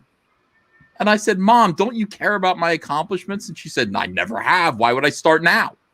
Oh. It's been it's not so great. I don't understand, I guess moms, that's how moms are, right? Hating their kids. Right? If you say so. No, my mom loves me. I have no problems, none in the world. My only problem is that I wasn't on this show sooner. And I have fake versions of myself in your chat. Yes, very often. And not just ours. Was that you in the chat? No, it was me. It was. The fake me is going around saying white supremacist shit. I mean, he's going around, Tom, excuse my language. But No. the fake me is going around on other channels and saying, we got to get the colored people out of comics. That's I would right. never That's say right. that. That's why it's so hard to tell you guys apart. Cecil, I would never say that in public. That's just, You that's don't say- between you and me. And that's how you can tell the difference. Well, obviously, it's a campaign against the different Lantern Corps. You know, different colors. We had to The red ban lanterns, your the yellow doubles a lanterns, couple of the blue times there. lanterns. So. You know, Ethan, tell them about the power ring you invented. Oh yeah, so of course there's the spectrum of the rainbow, and then of course they're the black lanterns, and then there's the other group. When you put all the spectrum colors together, you get the white lanterns, and they wear white power rings. DC never picked up on that, but they do actually sell white power rings. We found one of them on eBay. They're little plastic trinkets that were given out for free. And there are also white power T-shirts that they never caught on to as well. So, Holy hell! Yeah, one of those things. It's just one of those things, I mean, whoops. So I don't know why some people haven't caught on. Certain members of the alt-right have not caught on to the white power lantern symbol, and they should start wearing that a little I bit. think Pepe stole your thunder, right? He kind of swooped in. Yeah, probably. Damn it. And there's the White Power Ranger. That's right. Yeah, that's another problematic issue. Uh-oh. So, yes. That's brilliant. Brilliant. So how are things in DC these days? I've greatly been enjoying your coverage. Well, You thank had you. to ask. Yeah, Wonder Woman is now the worst. Wonder Woman 1984, the worst rated DC EU movie. Right under not Sinister Six. I'm sorry, Suicide Squad. And it is sad. Did you see this, Tom? Did you make a vidya about how Wonder Woman 84 is a catastrophe? We've talked a little bit about it. We haven't done a video on it yet. Actually, I think we've got a bit of a DC video in the works going on, right, Andre? I think. Yeah, we do. We just have to get around to it yet with all the other stuff that's happening and that's developing. But yeah, we'll get back to it. We sort of spoke about it. We none of us enjoyed it. Let's say. Yeah. Kamran Pasha especially did not enjoy it. I think I fell asleep during it. Actually, it was so bad. I woke up like, wait a minute. I think I missed about 10 minutes or so. Oh. Yeah, Kamran Pasha was on Toxic Femme the other night, and he was talking about a lot of the things that bothered him in a specific scene, and I think some people are picking up on that a little bit too. A little bit of racism in there. Yeah. Yeah. Well, watching that movie, I just came up with a better one where Maxwell Lord finds Medusa's severed head and uses that to weaponize the military. Well, just wrote a better movie. Yeah. We've been writing a better. Well, I still agree with Andre. First and foremost, the only way you fix that movie is you fold up the script and you toss it out the window and start all over and pick a different idea because it was just asinine to start with. But yeah, like it's like Last Jedi all over again because the last few streams I've been on, we've rewritten Wonder Woman 84 10 times better than the movie we've gotten. But it still doesn't fix it. It's a bad movie all around. I don't know what the hell they were thinking. I would fix it by changing that scene where it's Chris Pine trying on different outfits and just make it 2 hours of Gal Gadot. Gal Gadot just trying on trashy 80s outfits and aerobics in the air. And the And then 80s be music. like, yeah. No 80s music whatsoever. Warner's owns 1/3 of all the fucking music, folks. No, Like- they had 80s music. They had Frankie Goes to Hollywood. They were playing One Welcome to song. the Pleasure Dome. A song that the movie was full of anachronisms, and I think that was one of its most annoying problems. It was like, hey, this movie takes place specifically in 1984, and then you couldn't help but notice that, like, hey, wait a second, why are they playing like Rampage? Like, yeah, that was like 1986. Like, there were things like that. Frankie Goes to Hollywood, that song didn't come out until like a year later. It was all frustrating. And by the way, I lived through the 80s. I don't know if you did, Tom. I don't know how old you are. But Rob did a little bit more than I did. I was young, but Okay, Yeah. it didn't fucking look like that. I mean, that they took I like a brought that juicy up too, fruit. yeah. Yeah, they took a juicy fruit commercial and stretched it out to like 2.5 hours. The 80s didn't look like that. There were like, if you were wearing parachute pants, people went, "Oh, cool, parachute pants." Not everybody was wearing parachute pants. That was kind of a weird trend that lasted 2 months and then went away. And Dayglow colors too. That was what was on MTV, but not on the streets. People were wearing a lot of members-only jackets. That's what I remember. No, that's exactly what I yeah. said too. I actually compared it to a JCPenney commercial, but yeah, same difference. Like I said, like not everybody's dressed like that. Look at even like movies like Gremlins, Back to the Future, Beverly Hills Cop, all movies that come from that era, especially Beverly Hills Cop, because you got that one scene where Eddie turns around and laughs at the two guys that are wearing head-to-toe leather. Why? Because not normal people didn't dress that way. That's why. Yeah, But you had 85 everybody years dressing ahead of that way. windbreakers being casual dress. I mean, What- no, wait. they couldn't. They That's couldn't all. just watch the karate, and that's fine. Cecil, go ahead. No, I was saying it was kind of funny that he laughed at them, and then he does those delirious specials where he's dressed exactly like. That's all. Yeah. No, Indeed. it was very ironic, but no, that was the whole thing, and I agree with you 100%, Ethan, and also with the music, they could have crammed all kinds of great '80s music in there, and they didn't. And 1984 was a big year. That was like Yeah. Cyndi Lauper and you had Michael Madonna Jackson came and all out. that stuff. Yeah, Michael Jackson was kind of fading out in 1984, but I mean, yeah, absolutely. Thriller was still a big deal. They could have put all that stuff in there, but they didn't. They failed to do so, and it was like this. It was like a 20-year-old's idea of what the 1980s Prince? were like. Like if I were going to make Prince's a movie, music. if I were going to make a movie called, Fantastic Four 1964, and then I filled it with hippies, you know what I mean? It's like there weren't hippies in 1964. You're They 3 came years ahead of later, schedule there, yeah. yeah, in the 60s, but yeah, they were 64 was a sad year of the Beatles and crying about Kennedy still, so not so many hippies.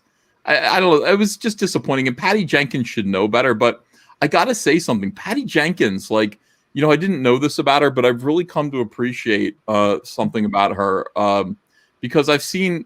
Well, okay, she's got a big fat ass.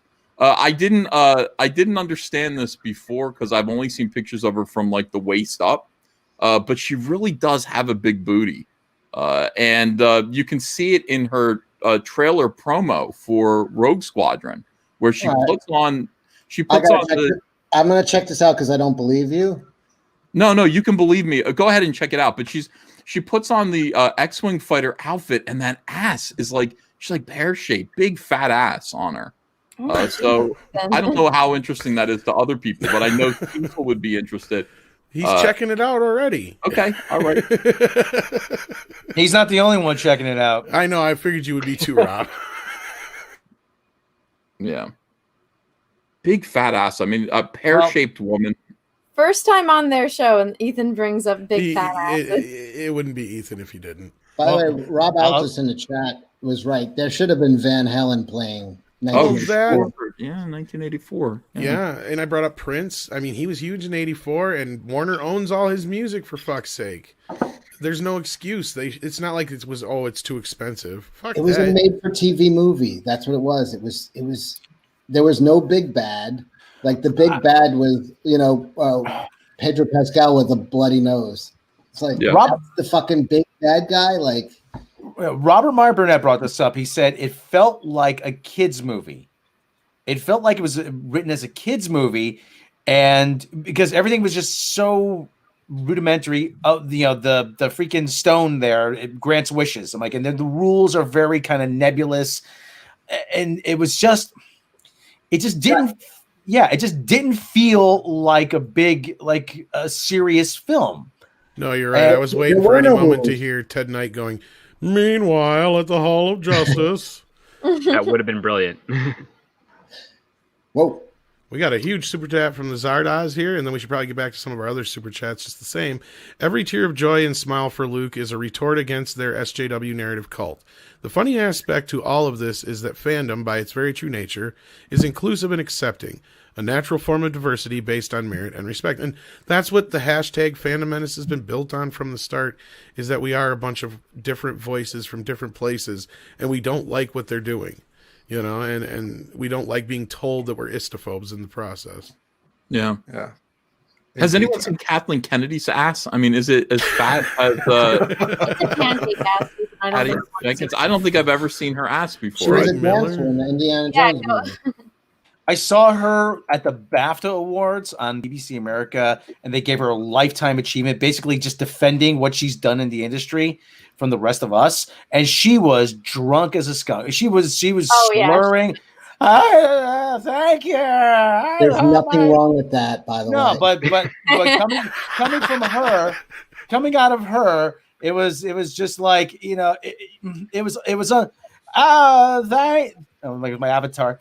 Thank you so much, everybody. Oh, it's great to be here. Live, and I met Frank. I'm like, shut the fuck up, lady.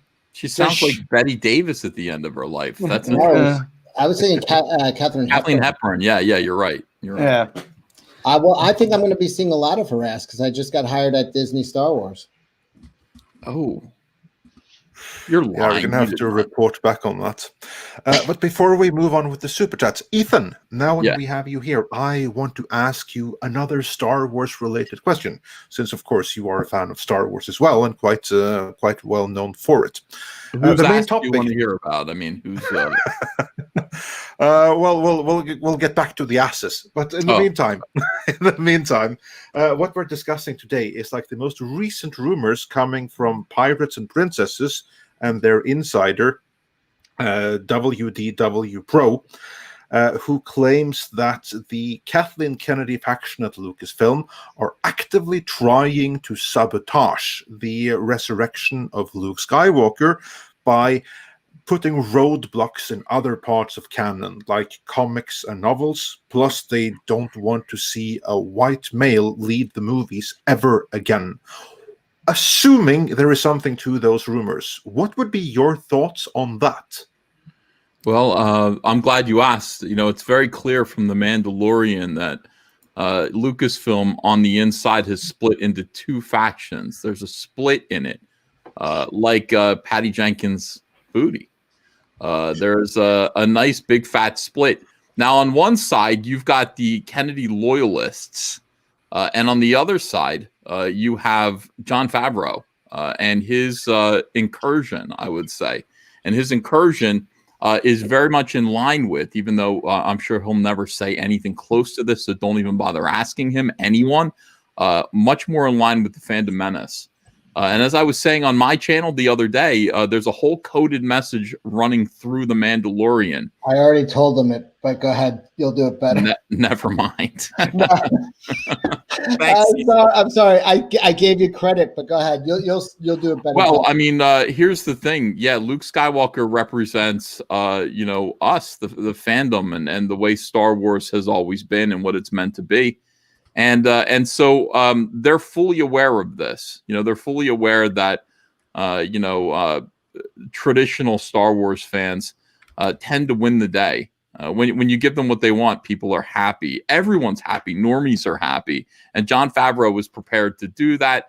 Dave Filoni's interesting. Like him being attached to Jon Favreau strikes me as odd because he's a big fembot.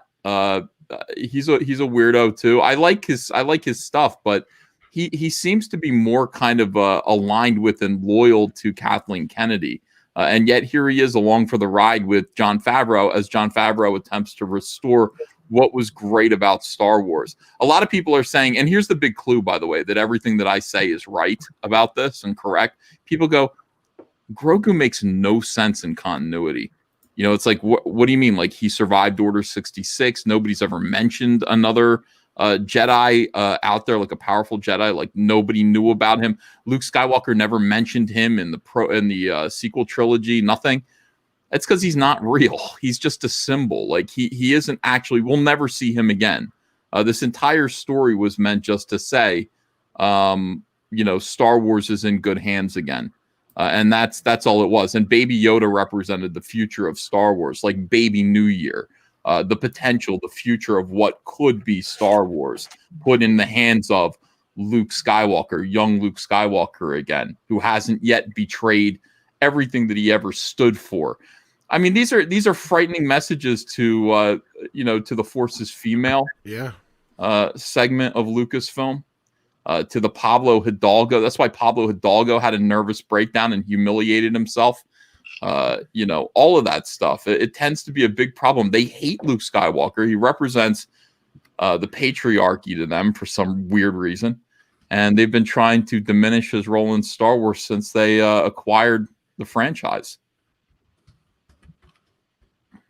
Indeed, they have. And what I'm very relieved to see is all of this coming out so that we can do this kind of dirty laundry in public for everyone to see, so that they see very, very clearly where the audience stands. You see, because if you just one moment, because if you read the Variety article where this first broke within the industry, and you read the comments there you have the industry types which are completely against him and every fan that monetizes their hate for Star Wars on YouTube, as they say. But here we have the paying audience that's actually saying our opinion and voting with our voices in public. Do you think that that's going to get through to the powers that be, Ethan? Could this all help? No, it isn't going to help at all. The only thing that's going to help is if Jon Favreau keeps being subversive and undermining what they do right under their noses while succeeding and winning. That's what's going to help. Nothing we do, nothing we say. They hate us. They hate the fans. And they fucking hate our guts. It's like I put up that picture of Pablo Hidalgo sneering at the camera, like in front of a Last Jedi poster, and it's just like he knew what he was doing. He's saying "fuck you," to you and to me and to not Anna though. He wasn't saying that to Anna. He said it to me many times. He was a long time ago. But I was about to ask Ethan though. But do you think Dave Filoni is one of those guys? Yeah, he's a company man. He's oh yeah, and whatever you say. But he knows just exactly what he can get away with, and the fact that he's been a company man will allow him to do that. That's a good thought. I hope so. I hope he isn't. I hope he doesn't become a problem. Somewhere down the line. But we'll see. Yeah. I listen. I've said this before, but I have a younger brother who's a lot younger than me. He's like 14 years younger than me, and he's not into this stuff at all. And he saw The Last Jedi. He's a total normie, But I was just like, "What'd you think of it?" And his answer, as a normie, was, "I never left a movie where I felt like the director hated me before." Mm-hmm. Yeah. And he's not involved in Phantom Menace, right? And I was like, "Yeah, you felt that you could feel the contempt from the fucking filmmaker." It's like I never left a movie where I felt the filmmaker hated me, and it was everything was a fuck you. Every scene was a fuck you to the audience. So just to answer that guy's question a second ago, he said, "Are you saying that we'll never see him again after he was a big success?" He wasn't meant to be seen again. He was meant to be put away. That's the end of this story. It's very clear Jon Favreau wrote this whole story arc all at once because he wanted to say this thing. He wanted to say what he said in that story. I don't think anyone intended Baby Yoda, Grogu, to become a big, gigantic, massive merchandising success. You can tell because they didn't have anything fucking ready to sell. But if we do see Baby Yoda again, it'll be because Lucasfilm goes, yeah, we're gonna bring Baby Yoda back. But he wasn't meant to be seen again. And if they do bring him back, it's gonna be kind of milking. Milking it, not what Favreau intended. Well, that's all right. Kind of what Cecil was saying earlier too. Kind of. Well, I was saying Ethan's theory before, and I credited him. Yeah, well, that's very, very sobering thoughts right there. Not really. I mean, we're drinking. Cecil, what are you drinking right now? What do you got? He's been hammering on that one. Oh, is that Bullet? You got a Bullet there? Yeah, nice. You're like what? At least 4 drinks in since you started with us. I don't know how many you were in before that. I got to get to. Well, I could walk. There's a store down a couple blocks away. I got to get a couple Better bottles. call a cab. Don't drive. Yeah. Speaking of getting a couple, I need to get a couple of super chats because we have some fun ones here. Harry Butansky says for $10, thank you so much. Oh yes, that interview with Alan Dean Foster was great. I read him before he did Star Wars, and he should not be stiffed by Disney. Yeah. No, he should not. But I'm very glad that he was willing to say the truth about The Last Jedi in particular. Yeah. Ethan, since we have you here, is there anything you have to say about residuals and how that business all works as far as that goes? Yeah, first, I just want to say, Cecil, you're going to be okay to drive that school bus in a few minutes? I'm fine. That's your part-time job. Love it. Kids love it when he drives a little bit. Are you sober enough to drive a bunch of second graders home from school? It's a handicapped school, so even if I wreck, who would know? Drinking and driving. Some people say it's wrong, and I call those people the cops. But you know what? Those kids got to get to school. Am I right, Cecil? You're right. They got to get home. Why do I see this as a TV series? It's just, I don't mean to dock Cecil and talk about his part-time job, but I mean, Jesus Christ, okay. No, he's dedicated because the school year is on hiatus still, so like that's important. Cecil, let me tell you something. You're not drunk unless you get pulled over by the Coast Guard. That's when you know, okay? I have been pulled over by This is the Coast Guard. Turn off your windshield wipers. It's not raining. You're in the ocean. I'll swim out of that car. Fuck I was you, on a boat Steve that Pig. was boarded. We were boarded once. And Shit. I have to be careful with what one jokes about. Back to the question, Ethan, about the residual thing with right. With Disney, you mean, and the guy who Alan Dean Foster, yeah. Yeah, he's not getting his royalties from Disney. He ain't getting nothing. And by the way, it's going to be interesting to see because AT&T purchased Warner Brothers. Warner Brothers, is sending me residuals, and we'll see when those stop. But I would have stopped them a long time ago. They're incentive payments. They're not actually royalties. None of these businesses legally call them royalties anymore because that means that you're entitled to them. They're entitlements. They're not. They call them incentive payments, meaning they're a gift. They're a reason for you to keep working for the company. And so that's probably why Disney is choosing not to pay him anything. And AT&T, frankly, doesn't have to pay any of us anything either. So it's going to be interesting to see when those get shut down. I hope not this year. I want to buy a boat, Cecil. So I want you to buy the Coast Guard. Yeah. Sorry, Cecil. Go ahead. I want him to buy a boat too, because the only thing better than having a boat is having a friend with a boat. Mm-hmm. Yeah, less responsibility, right? Get that $50 super chat. Yes, we did get one. But before we do that, Stephanie says that Ethan is so right there. Yes, indeed, Thanks, I agree. Stephanie. Yeah. And then Mr. Tickle Trunk sends a very generous Canadian $50 super chat. If you want to read that one, Andre. Yeah, absolutely. Thank you so much. Saying, now this is content. Can confirm about Patty Jenkins and her glorious thickness. Thank you, Ethan. But no luck with Kathleen Kennedy. Not only do KK smiles look like they cause her pain, but also she looks like they stood a frog up and made it wear pants. Oh, man. Cyberfrog looks good in pants. Yeah, Patty Jenkins, a lot of people are going to notice that about her, and it is our duty to please that booty. If you can find somebody sent over the video with a freeze frame of Patty Jenkins from behind as she's walking towards the X-Wing. It's nice. Bless you, Anna. Sorry. Thank you. Oh, wow. But thank you so much for that, Mr. Tickle Trunk. And yes, bless you, Anna. And indeed, what's the next super chat we got, Andre? Yes, the next one that we got is from Annie J, who says, what do we know about the Acolyte? At first, I was excited, but now? And why do Disney hire people who aren't real Star Wars fans? What? You mean that Harvey Weinstein's former assistant doesn't like all the Star Wars? She told me she liked all the Star Wars. Yeah, and she couldn't mention a single title. Tom, I still have my Leslie Headland action figure, right? I'm going to make the best Star Wars movie you've ever seen. But Anna and Ethan and Cecil, I really want to hear how excited are all of you for Leslie Headland's The Acolyte? I'm excited. I can't wait to see the rape scene. Wait, what? Oh my God. Jesus, Cecil. That's all right. We're 3 hours in.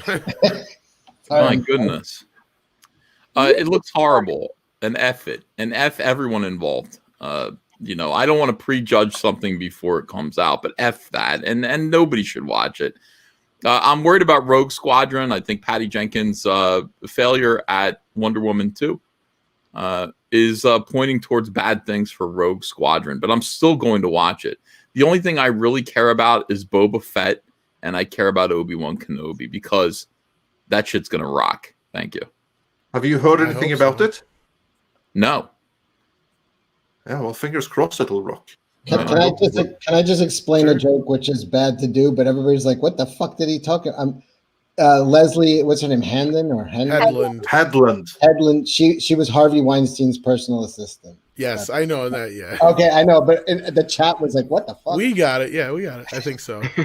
And she looked like Fred Flintstone. So yeah. Okay. And to answer Waddle D's nuts question real quick here, thank you so much for the other super chat. What happened to Benioff and Weiss? They got their money from Netflix and they ran.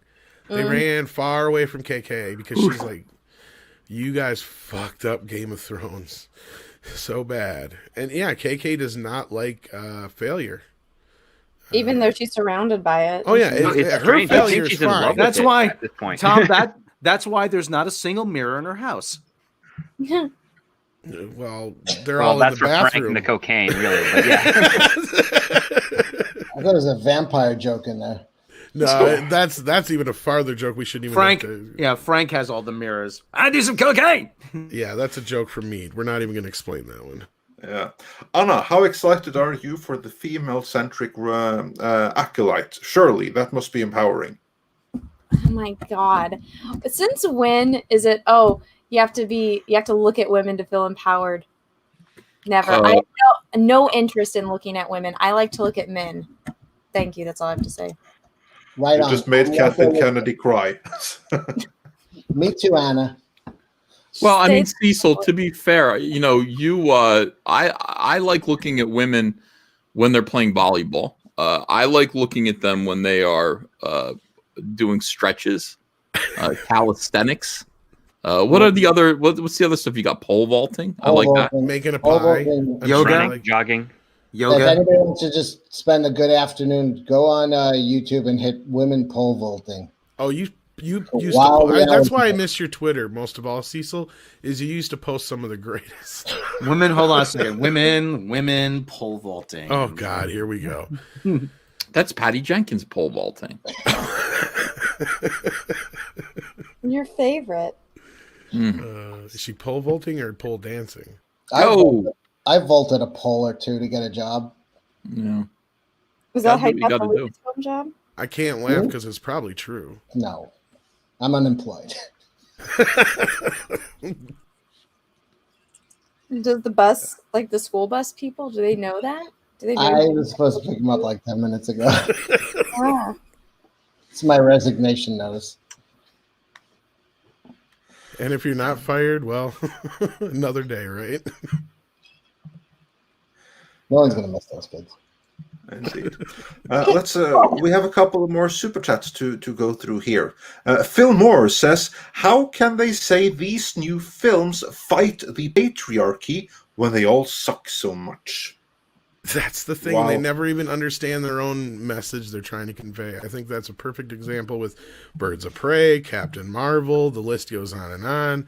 I mean, how many times do they constantly like cram this crap in there and then they undermine themselves? Terminator Dark Fate. They make one of the greatest mothers in cinema history a complete failure in a matter of a minute and a half. Just to how build is that up, supporting yeah. women? Yeah. They Luke Skywalkered her.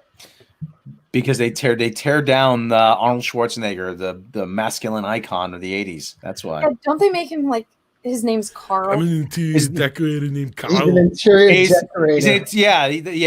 They make him Carl, and he's In a sexless marriage. with the gayest job imaginable. Interior decorator. He's a beard. All of my flesh is intact except for my cock. It got blown off. Oh my god. Oh no, it's gay cyborg. Oh yeah, don't even go to that movie. Let's just say, JWT6577 says absolutely nothing will change. I guarantee Disney's HR is full of true believers in their cause. You got thrown a bone with Luke. Accept it. I don't want to believe that, but what do you think, Ethan? Do you think that that's all it is just a bone for now, and we're never going to see anything come out of this after that? Yes. I disagree. Oh. Just because of the financial straits they're in, they don't have the luxury to do fucking SJW preaching at this point. They got to fucking make money, make mak shao as. Yeah, but I mean, look, they're not going to show Luke Skywalker all the time. You know, they can't. Look what they can't fuck around with stuff. That they are losing millions a day, millions and millions a day with these parks fucking at minimum occupancy, and they can't. There's no money anymore to spend on their pet projects. They got to start making money. So I think we might get a resurgence of actual stories and actual character development because they have to. I agree with you, Cecil, but I just thought, is Luke going to be around? No. But Boba Fett looks great. I'm looking forward to seeing Rada the Hutt. That's one of the things I've been campaigning for personally. Bring back the Hutts. And I'm looking forward to Obi-Wan Kenobi and Darth Vader. There's going to be a Darth Vader show. He's going to be on there with Obi-Wan Kenobi. I can't tell you how exciting that is. I mean, it's going to be a musical, by the way. They're doing it. It's going to be like, oh, is it? The dark side. The dark side. No, Anna, what do you think? Do you think this is just a bone, or do you think we're going to see more from here? Well, of course, if you get the job as the whatchamacallit over there. Oh, if I get the job, people are going to learn a very harsh lesson very quickly. Reality is not going to be nice to them, nor will I. But I don't know, dude. Anytime I try to make logical sense of things, it just goes out the window because these people are just, in the nicest way of putting it, they're just fucking retarded. But I don't know. Anything that I project, it probably won't happen. So we'll see. Well, you got some competition. Ooh, Yellow Flash. But Yellow Flash, here's the thing. I'm a wham and a color. Well, and I already said on Twitter, Cecil will do anything for $1. So you got a lot of competition here. So I'd do anything for $1, but I would do everything for $5. That's right. Yes. Exactly. And moving on from this, Andres Fernandez says, let's be clear. If KK were really in charge, we would have a Poe or Finn series, not Boba Fett or Ahsoka. Exactly. Yeah, but there's the division, though, because she's in charge of the Acolyte, if nothing else. Mm-hmm. Well, weren't they going to do a Kelly Marie Tran? That was a rumor. That was a rumor. It never happened. But that was doesn't one mean... of the many things canceled or that never got the green light. But that doesn't mean it wasn't something they were thinking about and weren't throwing out there to see what the reception would be. What were you going to say, Ethan? I'm sorry. No, I just bitterly muttered, whatever, Well, Ethan, you and Jeff are responsible for almost all of Rose Tico's toy sales. I mean, you would just be able to add to your tower of Ticos, Ethan. Yeah, I would like, first of all, I don't know why there wasn't a new Rose Tico toy with the Rise of Skywalker. I looked, I waited. I don't know why, for example. The cost of gunny sacks went up, that's why. Oh, Sideshow Toys didn't even do one. Why didn't Sideshow Toys do a 12-inch Tico? That would have been nice. Probably because of you. I would have bought a dozen of them. That would be my own person. I would have bought a few. I remember when you were in the Orlando airport and you had the bartender make you a Rose Tico. Great drink, man. Yeah, what was in that? I forgot. Sadness and failure. Miserable. Yeah, it's quite the drink. What was it? Do you remember? No, I don't remember, but it was good. We could go back and watch the video. I think he actually explains what's in it. But I don't recall. It was good. That bartender made like $200 in tips. You know, that was a great night. Yeah, we all came together as the Fandom Menace to tip a bartender, show what we can do. Hey, those are the guys that make this country, make the country go. The everyday working class Joes. You know. Yeah, absolutely. Yeah. And moving on from there, Cedric Taylor 08 says the Force Mirror sounds like the gate of forever. Yeah, it kind of does, doesn't it? A little bit. And Vosh Shin says, Tom, why do you want Theory to go after these people? Yet you say you don't want anyone going mob rules. If Theory goes after one, the base will, not the Jedi way. Theory to defend himself. Yeah, I don't remember saying anything about anybody going after anybody. I thought it was actually, if anything, the opposite. I thought it was a bigger FU for him not to accept their apology and not to, accept Pablo's apology and stuff like that. That's not going after anybody necessarily. So, no. If anything, you may have misinterpreted. I was saying Pablo was going after him to get to us, kind of thing. Maybe that's what you were misinterpreting, perhaps. But no, I definitely don't condone anybody going after anybody for any reason, unless it's Cecil, and that's for booze. Yeah, and on the note of Cecil, he actually sent the next super chat.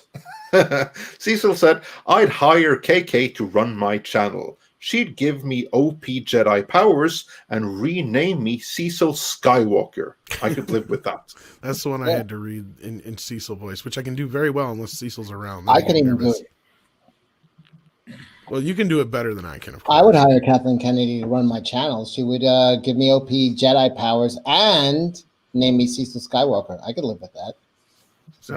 You sound like I stand corrected. You did it so much better than me. I would blow a 2.0 on Metachlorian test right now. What were you saying, Ethan? I just said he sounded just like himself. And what is he? Who's he I going to do blow? a great Cecil. Oh. There we go. And Christopher Tock says, Kyle Katarn is too white for Star Wars. Here we have another one. So yeah, you all wanted me to say this, and this is something that I'll definitely say if I'm in the Lucasfilm offices one day, and Kathleen Kennedy's campus there. Waddle D's nuts says, to quote the Joker, it's not about the money. It's about sending a message. It's a hill they will die on. Yeah. Yeah. Well, let's hope. They were able to say that when they were making money hand over fist in the parks. Now it's about the money.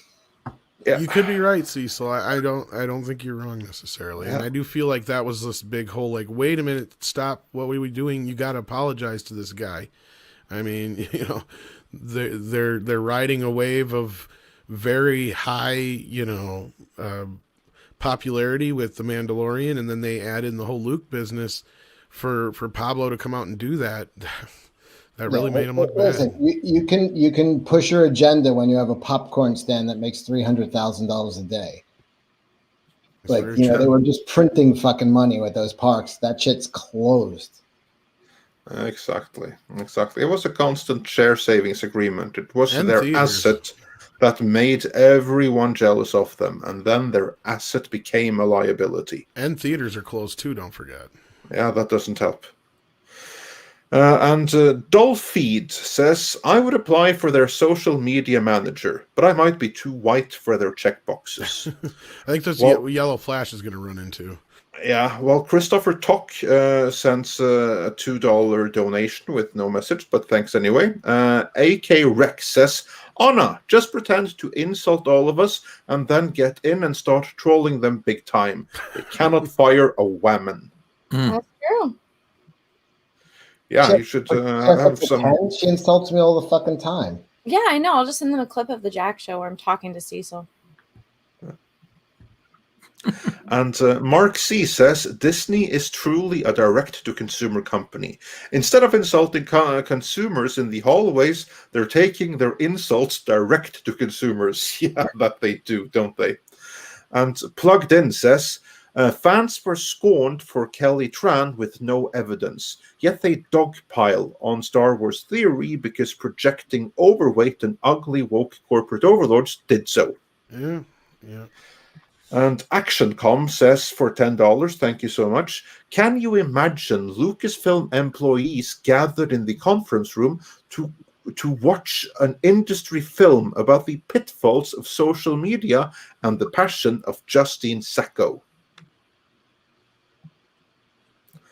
Well, I can imagine. Let's hope it happens. And Mills says, imagine the drama for a real Trek social media manager. That would be a sight to behold.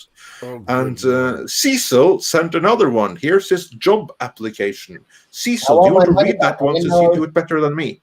I didn't know I was going to be on the show. I want my money back. I'll send you a check. What did I say? I'm sure it was brilliant. Yeah. Really? What did he say this one? Here he said, here's my application for that job.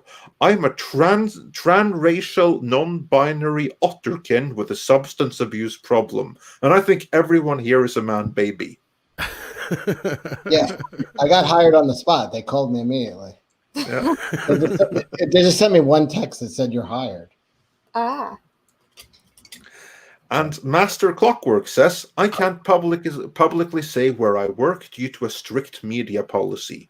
Would be fired on the spot because all employees are representatives of their company. Indeed. He works at CNN. Yeah, they should have something like that. And Cedric Taylor 08 says, have you noticed that the sci-fi and fantasy shows are all being attacked by the feminine nut? See. Yeah, I think it's very difficult to not to notice that.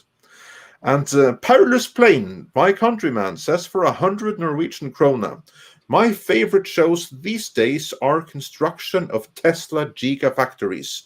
Berlin, Austin, and SpaceX Starship. Super heavy. Testing in South Texas. P.S. Have fun. 2020 TV films are fucking shite. Is basically what it said there. My Cirrus sent us a thumbs up. Mr. Tickletrunk says to Anna, dyslexia is a disability. Anna's sure to get that job. Oh, yeah, there you go. You got another checkbox ticked right there. Yeah, and also tell them you're retarded. Fuck you. I'll send them your IQ test. They'll hire me on the spot. And Fat Steven Seagal beat up Hidalgo says, I hear Goldar is suing Diana for his gold armor. Why Rob Altus says, get C3 MFO on ME. Now we'll see what we can do. And Casey Osowski says, I'm not interested in any more Star Wars until KK is gone. While RY says, I worry the Acolyte will undermine the Skywalker legacy by messing with the misread Chosen One prophecy. Hope Favreau and Filoni get to it first. Yeah, that's a good point, since it takes place in the past. Do you think that there will be much opportunity to screw with established lore, the prequels, the original series, all of that by like changing the prophecies? Ethan? Yes. What? The one Very word answer. Yes. That's a really short answer. No, So, yeah. What was the question? The question is how badly can the Acolyte screw things up? No, it can't screw anything up. Who cares? It's just it's 10% of the shit that Disney's putting out for Star Wars, and nobody's gonna watch it. Nobody wants to watch a female centric. I've said this before, and I'll say it again. They're only 5% of women like Star Wars. 5%. About 3% of Star Wars fandom is female. I'm so sorry, but it is true. Anna is an elitist. No. She is the elite because most Star Wars fans are male. And, a few of them are going to put up with the Acolyte because they're going to feel like they have to. They're doing it out of guilt. It's their homework. It's punishment. But nobody really wants to watch that. They all want to watch Obi-Wan Kenobi with Ewan McGregor. Mm-hmm. Yeah, and then Stephanie brings up an interesting point with the super chat. Thank you again. It says, is an Acolyte taking place in an alternate universe? They did say something like that, or they said it takes place in a time. No. It's not an alternate universe. Not it's an alternate universe, yeah. At the end of the High Republic era. Yeah, it's at a time we hadn't explored before, or something to that effect, I think was the way it was worded. Yes. Yeah, something like that. Some way of basically saying this don't matter. Whereas that's if it others even are trying to happens. say it does matter. That's if it even happens. I mean, honestly, I'm not even script. You could speak to this. I'm not so sure that has as much of a chance of happening as basically anything that's attached to Mandalorian. You could put your money on it happening. Everything else on that list, except for maybe Patty's movie, not a lot of good chances of them happening, right, script? Yeah, I would say Or that the animated shows, the of best course. odds are basically Obi-Wan and Andor out of the selection of the Kathleen Kennedy camp. Yeah, because those are actually already in we witnessed production. publicly the controversy of the Acolyte being put into development earlier this year. Well, not Yeah, only how that, will you they, said that stirred some or ruffled some feathers in the industry as well when that was Oh announced. yeah, You like pointed out. myself and a whole bunch of other writers and agents and producers, we're all gearing up for 2020 to be the year that we started pitching stuff to Disney, and they said that they were pretty much going on an unofficial block of taking outside pitches and whatnot. They were going to work in-house, do some salvage operation. They weren't going to exclude from buying anything, but that was their priority. So a whole bunch of us, we sent out our normal queries as we do, got the polite, please check into with us at another time type of stuff. And then not long after, we get this media leak of Leslie Headland's getting a female-centric Star Wars show. And everybody was like, what the heck? How did this person slip in? Because she's a woman. Well, I know a lot of women that pitch some pretty decent Star Wars ideas, but yeah, I guess there's something else going on there too. But yeah, it's She knows where the bodies are buried. That's what it is. Could be true. Could be true. I bet you she's got something on like Kathleen Kennedy or someone. She blackmailed her way into that job. Do you think, and I'm totally speculating here, when Harvey Weinstein said he would masturbate into a potted plant, do you think Kathleen Kennedy was the potted plant? Oh, God. Either way, that's a strange Total way to fertilize. speculation. You just blew my mind. I just got this from a source. Oh, tell Doom Cock I said hello. I gotta run, guys. Thanks very much for having me. Thanks, Appreciate Ethan. it. Hopefully we can Yeah, set something thanks for joining us. You bet. Soon. Thanks, man.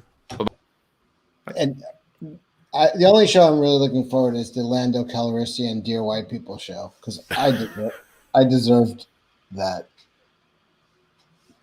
Yeah.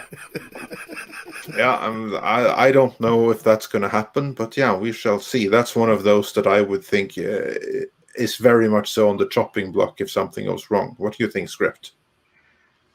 It's definitely. I would be very surprised if that got all the way through to production and release. The only way we're seeing it as a public is if Kathleen Kennedy is basically at every step of the way making sure that airs. That's my take on it. Is this the longest show you guys have done for the morning show? Not quite, but getting there. Yes, we are rapidly getting there. I We still really have some super chats to get through. But if anybody does have to go or do anything like Ethan, do let I'll us be know. quiet. Oh, no, you're fine, Cecil. Don't worry about it. I won't stop talking then. Wow. We'll get through the super chats one way or the other here. Yeah. Master Clockwork says, I love for some Star Wars stories outside the Republic/Empire space. They are only one of 40-some odd galactic powers and mostly control the core systems. But that would be fun. Diego Flores says, just a thought. Is MEitM and Script basically the Ghostbusters of the fandom menace? Interesting. Interesting parallel. It is. I guess I'd be Egon in that group, wouldn't I? Probably. Probably. Then Rob and I would fight over who gets to be Venkman, though.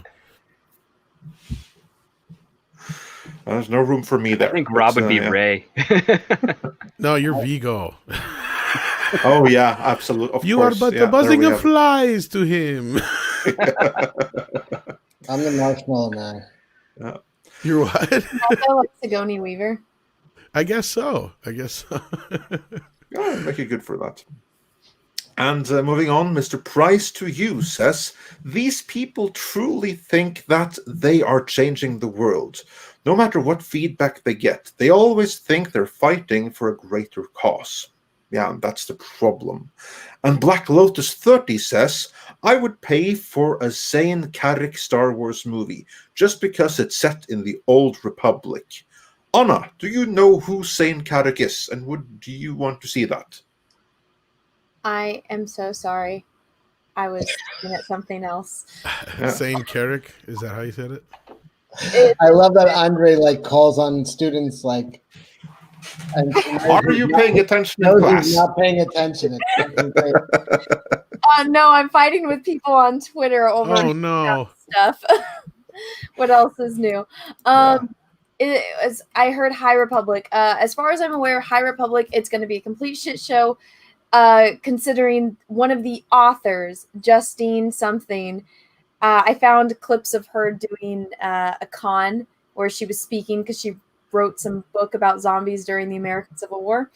And she admits in this that she has not read novels, that she only reads 50 pages of a book and then puts it down. So any character, anything in the High Republic, I don't have any faith for. So there you go. She writes novels, but she's never written. She's never read a novel all the way through. She stops at about 50 pages. That's literally a punchline from. Anybody ever watch Garth Marenghi's Dark Place? No. It's a fucking really obscure British show, but the guy is like, I'm one of the few authors that have written more books than I've read. That sounds pretty pretentious indeed. Oh shit. No, like what was the name of the character though they specifically asked about, Andre? Zane Carrick. Zane Carrick. Let me look it up, see if it's one of the names. While you do that, I'm going to move on with the others. Mark Good sent us a $10 super sticker. Thank you so much. Of a flying pig or something like that. And Diego Flores says, also Cecil, what is this about NYC? Oh yeah, no, we had that one already. That's when you came. About the state of New York City. And Fat Steven Seagal, also, yeah, that one we also dealt with. And Dr. Coffin Nails, this one I don't think we've taken yet. I agree with you and Pablo Hidalgo, Cecil. People who have feelings for things they love are big pussies, basically. So, yeah, good one. Never have feelings. Keep that inside. The other day on a stream, everybody fucking was screaming at me, but I was just like, listen, of all the shit Pablo Hidalgo did, this shouldn't be the one that got him canceled just because he was goofing on a dude for crying. That's what guys do. Like, he was just like, you know what I mean? Like, you know, but everybody fucking turned on me, but I'm like, all his like other fucking choices in life should have got him fired. Shit canned fucking. I get what you're saying. Yeah, but I'm just kind of like, the tweet itself was not that fucking. You know, it was what emotion shouldn't be shared or something like that. He just gave him a light jab, and you know, Star Wars Theory could have fucking hit back with like, you're right, I'm fucking. But listen, it hit. He could have laughed it off instead of been like, oh, like whatever, fucking. You were crying, you're a guy. Like, whatever, laugh it off. Like, guys cry, whatever, but fucking, you know, it wasn't, of all of Pablo Hidalgo's crimes, this is like the least of them. And that's why I'm like, this is the one that's getting the attention? Like, isn't that the way it goes, though? Like, channels. What was that? Go ahead. Sorry, Hannah. Oh, it's because of how big Star Wars Theory's channel is. Yeah, like when he called me a man baby and then I said I'm a woman and he blocked me. Well, and he called Mecha troll face. Really? Yeah. That's horrible. You guys should have those screenshots and share it. Be like, yeah, since they're already on, you know, the Pablo, what's going on with Pablo, show that, because I didn't know that about Mecha. Right. Just by the way, when I said that, the chat turned on me immediately when I said that. RJ McReady says, Cecil is an out-of-touch moron. Aww. But here's the thing, though. You don't always go down for, like, the worst things. I mean, just consider Al Capone. He went down for tax evasion. That's exactly what I was going to say. That's exactly what I was going to say. I'm not saying what he did was right. As a guy working for Disney Star Wars, he shouldn't be saying shit like that at all. But in the No. great scheme of things, it's like, all right, he goofed on a dude for crying, whatever. Like, you know. It's almost schadenfreude, though, on our part, though, Yeah. to see him go down for something so minimal. No, I get it. I So- totally get it. You know. Yeah, as long as he goes down, that's the most important thing. For what is of secondary importance? Anyway, moving on. Mailman says, watch Disney hire the dear girl from Twitch as Luke. Oh, good God. Would be something. And those are the most disturbing videos I've ever seen. But yeah, I don't even want to get into that. Silver Nova says, well, actually sends a super sticker with a thumbs up, so thanks for that. And Stuart Shields sends us $9.99, thank you, saying it had to be Mark Hamill as Luke in the Mando finale. Fans had to see him treated right one last time. Yes. Unlike Last Jedi, and it probably healed a lot of bad blood between Lucasfilm and Hamill too. I agree with that. I agree with that, chat, completely. I think they may have considered doing, you know, Sebastian Stan or a stand-in, but like honestly, this had to be a healing thing for the fans. It had to be Mark Hamill. Yeah, I agree. I agree completely. And RJ McReady says, can you explain how Luke is again being destroyed? Well, the rumor, which we've covered a couple of times now, is basically that the Kennedy faction wants to put roadblocks in the way in the comics and in the novels to completely go the way of The Last Jedi. And we'll see what happens with it. And Chef Nation says for $10, it's my birthday, so here's some money. Well, thank you. Happy birthday. And happy birthday. Happy birthday, Chef Nation. Yes. Sorry it took a long while to get to your super chat, but hey-ho, that's how it is. And BK0271 sent us 10 Canadian dollars saying, the perfect way to get rid of the sequel trilogy. Luke wakes from a meditation trance, and Ghost Yoda tells Luke it was a vision of the future if the wrong path is chosen. Luke takes another path. Yeah, that's what I would say too. Like, have him wake up from a forced nightmare and then do something different. That's the way to do it. And or have it Leia and be like, I'm not sleeping with Han tonight. Yeah, and therefore no Kylo Ren. Yeah, prevent his birth entirely. Everyone wins. It'll be so much better. And then and that's really sticking it to the rails, wouldn't it be? Yeah. And Mercenary X21 says, it's called cultural Marxism. Remember Kylo Ren's comment about killing the past? It stinks of the Frankfurt School. KK and her ilk are soaked in it. It seems that way. And Sam U. Rai says, what up, my knitters? That's a Friday Night Tights joke. Wait, what? Knitters, Nitters. Yeah, from knitting someone is records, I guess.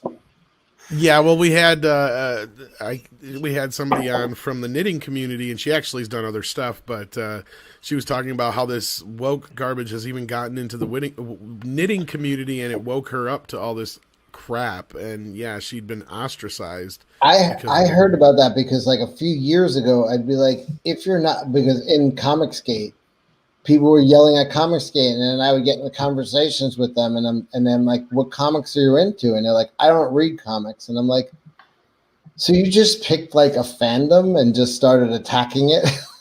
Like, pretty much. My go-to thing would be like, why don't you just go to knitting Twitter and attack them? Like, probably that guy. There you go. So you started it, Cecil. Good job. Good job. Yeah. You ruined an entire community. Fantastic. Red. That and the poor special needs kids on the bus. No, not a single parent has called yet. They're probably happy you're not. Once around the park. And Mark C says, even the Wonder Woman 84 score was borrowed from other films, and not all of them. It was, and you were right, by the way, Andre. I think. Yeah, I knew I was. That. Yeah. Yeah, I knew I was right. And to those wondering, what I said was, I was positive that the music, when you had Pedro Pascal learned the error of his ways and everything, that there you had the same music as from the Martha moment in Batman v Superman. which is, I guess, is like their emotional revelation music. Yeah, and I think like even Robert Meyer Burnett was talking about something about how lazy the score was or something. Well, yeah, I hope they didn't pay Hans Zimmer his full salary, because he clearly did not do the full score. So I think they must have pocketed a lot of money on that of that movie's budget. Well, to be fair, like, okay, I will say this. Look, in Hollywood and classic, there has been composers that have reused different scores in different movies that aren't even in the same franchise. So it's probably acceptable that Hans did this inside the same franchise, but it may not have even been him. He may have had something completely scored for that, but maybe between all the reshoots and the recuts and whatever happened, they just used whatever they had on hand, and it just wound up being there because they never got a chance to fix it. I'm not making any excuses, but that's something that does happen. I know there is one point, but even Patty Jenkins did an interview, I believe, on another podcast, saying that her and Hans Zimmer agreed that the one scene where they used the other song, that it was better than what he could come up with, so that's why they went with possible. That's what I mean. Like, yeah, that happens sometimes too. I disagree with the decision, because all it did was that it took me completely out of the movie. The exact same way that happened when I saw the movie Necronomicon from 1993, and suddenly there was the music from Dexter in it, because it was the same composer, and he reused his Necronomicon music for Dexter. Even Jerry Goldsmith has done that shit before. Are you for recycling? Are you for recycling or not, Andre? I mean, it's called repurposing. Repurposing, yes. Yeah. Not when it distracts me. It does get distracting if, like, you're somebody like me or Andre who does know a lot of movie music. I get that, so I totally understand where he's coming from. I want the Psycho theme to be played at every murder in every movie. No, I like that in the Reanimator. That was sweet how they reused it there, because there it was used with good effect. We have an interview with Richard Band we got to get out at some point. Yeah, you need to get on that, but you have something else to do first. Then Alfred Hitchcock won an award for Psycho, but he's like, it wasn't me, it was the composer who I can't remember. He's like, he fucking made that movie. Like, the soundtrack made that movie. Yeah, it absolutely did. And moving on, Diego Flores says, yesterday Gary had Jeremy Mauler and Critical Drinker. It was Tuesday Night Tights. Today we have one of the greatest mashups of the fandom menace. Yeah, you see, the end of 2020 wasn't all that bad. And the Sardos says, for $50, thank you so much. Every tear of joy and smile for Luke is a retort against their SJW narrative/cult. The funny aspect to all of this is that it is fandom by its very nature, is inclusive and accepting, a natural form of diversity based on merit and respect. Yes, indeed. Truer words were never spoken. And Lord Destro Productions, Ethan should have seen this. Patty Jenkins is thicker than a cold bowl of oatmeal. And R.J. McReady says, Skyver's, again, this one is for Ethan. Skyver's butt takes why do you have to use such difficult words? Skyver's butt take epitomizes his failure in comics. Epitomizes. Yeah, well, I don't know that he has any kind of failure in comics. On the contrary, he's ruling comics right now. The people at Marvel and DC wish they were Ethan Skyver right about now. He's probably the most famous comic book creator right now. Who named somebody that? No, you're right. You're right, Cecil. His art is absolutely breathtaking for every panel. It's great. Well, and I wish he would have been able to be here for the Super Chats. If we would have known he was going to scoot early, we would have got to him sooner. But thanks so much for that, and I'm sure he'll hear it through the ethos in some way. Yeah, absolutely.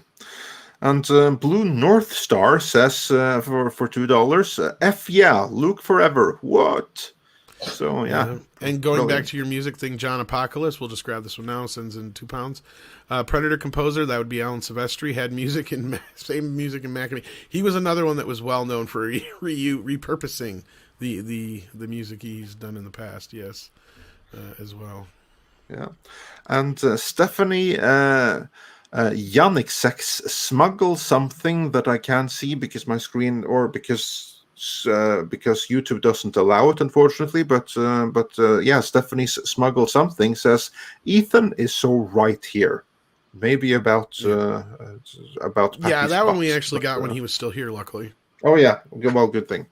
And Doppelradar says, how does Ethan Van Sciver feel about Doug being better at YouTube?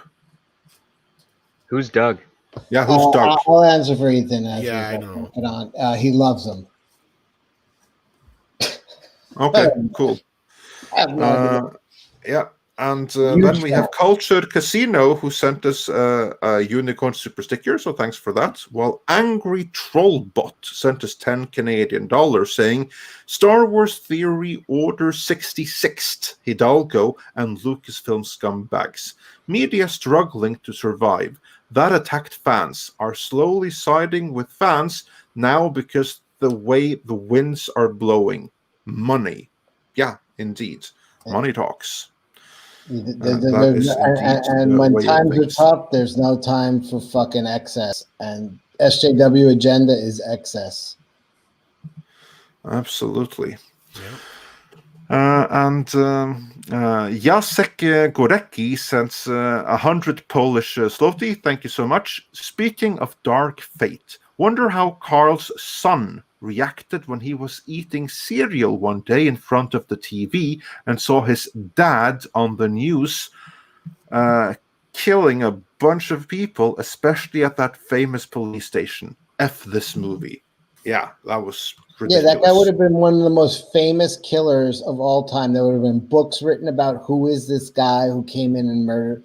Of course he's fucking famous. He's on film killing an entire police precinct. And Tom, here's a great question for you to answer. Tim Dollarhide says, Anna, you and Jesse seem to be the only prominent female voices for true Star Wars. Are there any other creators the fandom should be checking out? Oh, yes. Well, Anna, of course, you can take it too, but Tom, I know that here there's something you want to plug. Well, you know, there's great ones like, of course, Mecha Random and Lane aka Nerd Cookies, and all kinds of other ones that are out there. But if you check out Toxic Femininity every Monday night at 9 p.m. Central here on Midnight's Edge, we have some of the up and coming ladies of the Toxic or the Fandom Menace who are very, very, very passionate about Star Wars. Not least of which, of course, are Lorena Creole, Mary Mayhem, which most of you might already know. OG Legends Star Wars gal. We have Mandy as well, who just joined the group. She's a comic book artist and writer and all kinds of other things. So, like, yeah, I mean, there's all kinds of women that are in the community, and they're up and coming, and they're definitely getting their voices out there. And Anna, of course, who is like the queen of the women in the community, but there's also Jessie Milestone, of course, as you mentioned. And who else would you like to mention, Anna? I'm not a queen. I'm a hobbit. I know you're a hobbit. Oh shoot, on the spot. Everyone has weird channel names. Let me go. Yeah, I know. That's the other thing is we know a lot of people by their names, and it's like hard to remember. Oh yeah, what's their handle? Yeah. Yeah. Give me 1 second. But no, yeah, there's a lot of great ones out there for sure. Cecil Says is good. He's trans. Cecil Says is trans. Cash grab.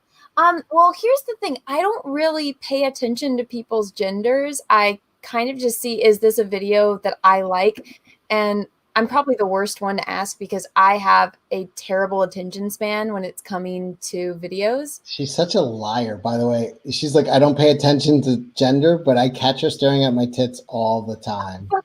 No. I thought you were going to say something else. Okay, yeah, I pay attention when it's Henry Cavill in a muscle t-shirt, drooling induced.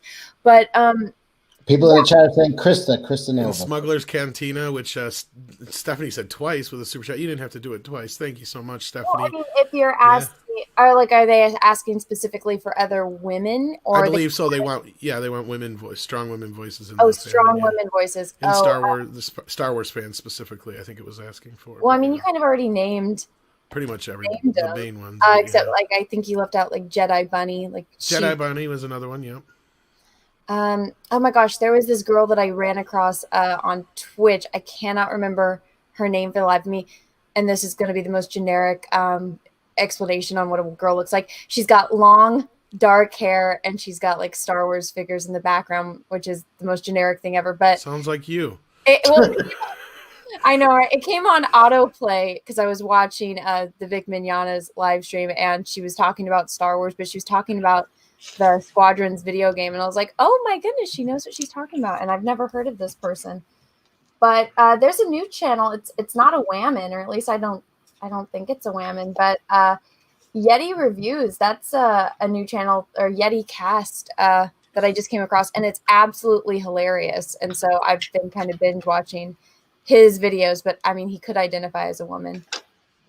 I just got fan mail. It's written in the font of like a Cecil, you wrote yourself that mail. You sure that's fan mail, or did somebody take somebody hostage? It's not. It's in the font of somebody who just kidnapped a child.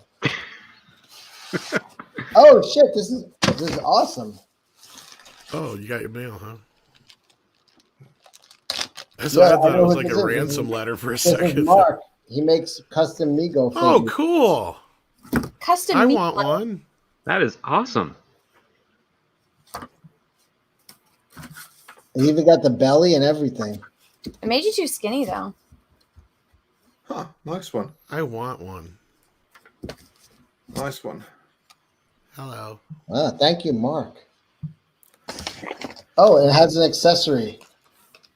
It's a hot dog.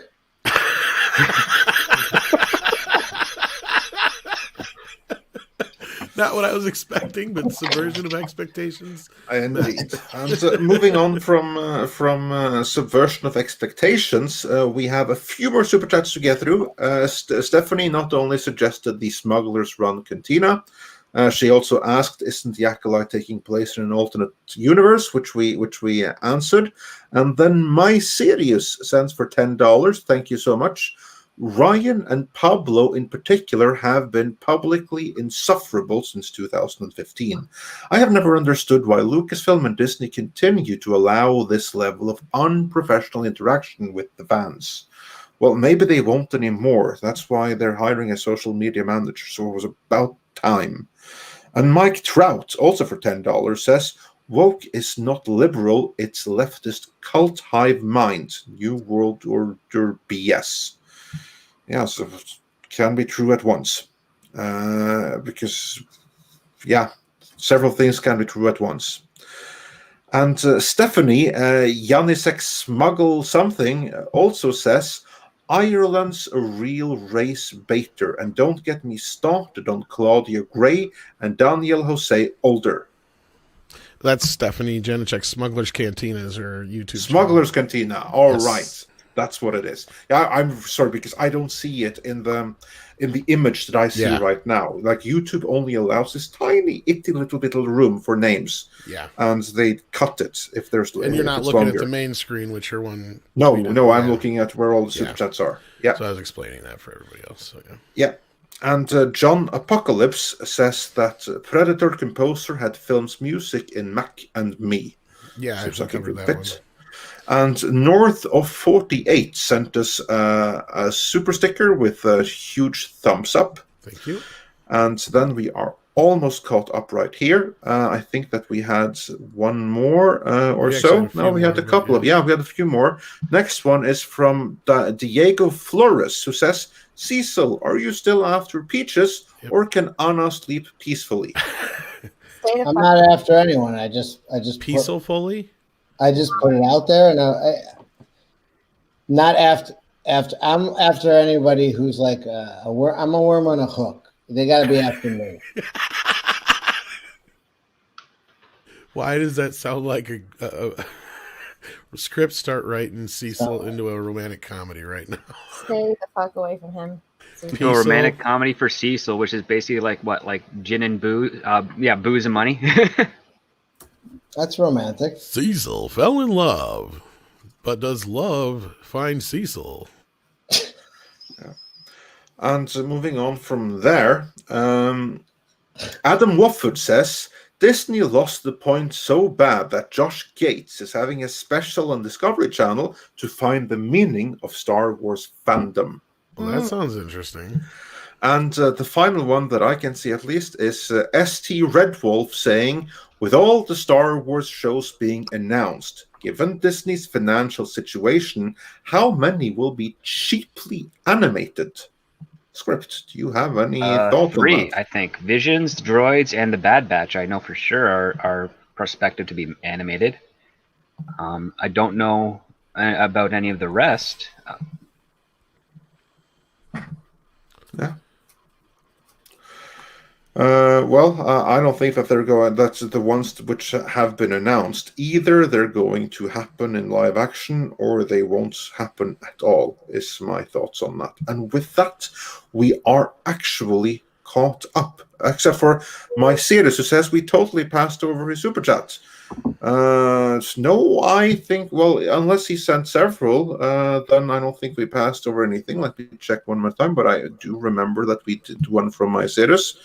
The one that he said for $10, Ryan and Pablo in particular have been publicly insufferable since 2015. I have never understood why Lucasfilm and Disney continue to allow this level of unprofessional interaction with fans. I'm going to see if there was another one I'm earlier. pretty sure we covered that. Yeah, because we talked. We about covered that one. I'm going to see if there was any others. But I'm going to take an extra look here and see if we missed. Oh, yeah, and then he sent a thumbs up super sticker. Just going through the entire list, and no, I cannot see that there are any others. So I don't think we missed anything. Said, so yeah, sorry about that if you did, because we talked about that pretty extensively. So yeah. So not just probably off of your super chat, but just in general. So if we did, that may have been why, and you may have missed the earlier conversation too, I'm thinking. So if it felt like we dismissed it, no, it was just because we already covered it. If not, maybe you just missed us going over it earlier. Sorry about that. Andre, just to be sure, just read all of the super chats over. Yeah, I'll read just do every all single of them one over again. one more time. No, but we do have one more from the Grand Wazoo 42. Sends in €10. Great show. Keep up the good work. Well, we plan to. We definitely plan to. I'm not sure. Are we planning on a show Friday, Andre, being New Year's Day, or? Yeah, why wouldn't we? Okay, I don't know who our guest is going to be yet, but yeah, well, I'm sure we'll. I do know who our guest is going to be on Monday. We're looking at Mr. H for Monday. Outside of that, that's all I can tell you. Yeah, awesome. Yeah, no, of course we'll be back on Friday. We'll see who joins. That's always a surprise, but we'll obviously be here on Friday. We'll obviously be here. And we hope that many of you will be here as well. Remember, we are here every single Monday, Wednesday, and Friday at 9 a.m. LA time, which is 6 p.m. Central European time and 5 p.m. UK time. And with that, I would like to thank every single one of our guests for joining us. First and foremost, that Star Wars girl who was the featured guest of today. So thanks for joining. Oh, well, thank you. Thank you for having me on. I'm sorry I derailed it a few times. No. You attracted Cecil and Ethan, so it was kind of, you know what? It was a hell of a way to have the final show of the year. You know that? It was an amazing program. And I want to thank Ethan for hopping in too, and not being the fake Ethan as well. Oh yeah, and guys, it's going to be 2021. Yeah. Isn't that crazy? I know, right? Time sure flies. But you know what we may be able to talk about on Friday, Andre? I'll have to stay up and watch Cobra Kai. Cobra Kai! Yeah. Are they releasing them all at once or one at that's a good question, Cecil. I don't know. But isn't that coming until like a couple of days in? No, they moved it to January 1st. Oh, all right. Okay. Tom, my J just got so much better. Thank you. You're welcome. I love Cobra Kai. Cobra Kai. Oh, Never dies. Oh, that's a great one. I even got Sean Kanan's autograph. He tells me my karate is shit. Oh. He's the guy who played Mike Barnes in Part 3. Your karate's shit. Get him a body bag. That's the only guy I would want an autograph from. That's the only guy. In fact, I think he's dead now, sadly, Cecil. Oh, He did pass away like last year. Yeah. Wait, Like he in was the sick movie- in wait, real in the life, and they movie- put that in the show. Yeah. In the show, he was dying. Really? Yeah, he was dying in real life too. Yeah. yeah. Oh my god, what a bummer! Telling to us about this. I didn't know about that. Yeah, they actually did a big thing about it in like Variety, I think it was, or something like that. Well, let me we just covered say- it on Mead. I know that. Let me give him a tribute right now. Get him a body bag. Now it seems bad because he's actually dead.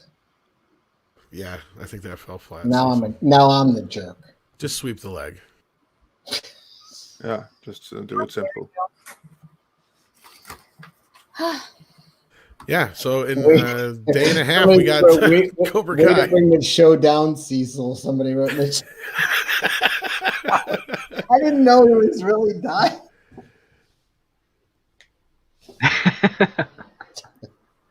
Well, well, my that's, understanding, 3 pieces of bread from the time when we reported it, he had been dealing with being sick on and off for years. So it was like, kind of like yeah, that's why he looked the way he did in the show. Like, I guess they didn't do that to him, or anything like that. So, yeah. Yeah, that's a relief that they. Yeah, well, I'm not even going to go there. But yeah. By the could be way, worse, I I'm guess. not dying. I just look this way. No, and they even on the show, like Rolf Hartman says here, they literally put him in a body bag in the show as a tribute to that whole line thing. Yeah, because remember he died on the camping trip. So yeah,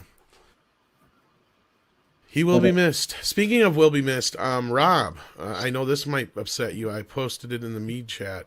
What? We lost a Hollywood legend. Yeah, we lost Dawn Wells. Yes, we did. From Gilligan's Island. I thought she had already died. Wow, Rob. No, I'm serious. I'm Cecil's like, the one who's supposed to say that kind of shit, not you. She's still Rob alive? is really broken up. She's alive? You mean, yeah, no, Well, Rob, she actually, was. I'll stick up for Rob. He's more like, I could have tried to get her all this time, and I didn't know. Is that Marianne? Yes, yeah, sadly, Marianne, 82, she was, yeah. So you're saying I got a shot. Well, you did until yesterday. Winners never quit. With that, Samurai says in a $2 super chat, you got to check out the latest Expanse episode. Well, it's funny you mentioned that, isn't it, Andre? Yeah, exactly. Because the truth is that no, we don't got to check out the latest Expand episode. We got to check out the first. Yeah. And we're going to do just that.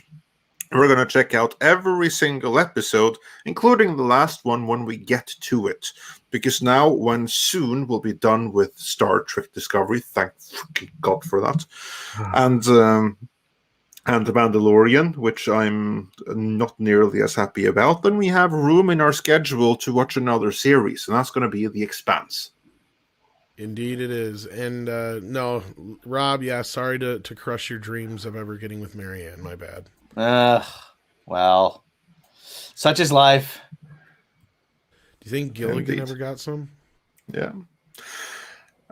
What was that, Tom? No, she was banging the professor. She was banging the professor? All right. Well, he was married, though. You know who he was married to? Who? Mrs. Brady. That's right.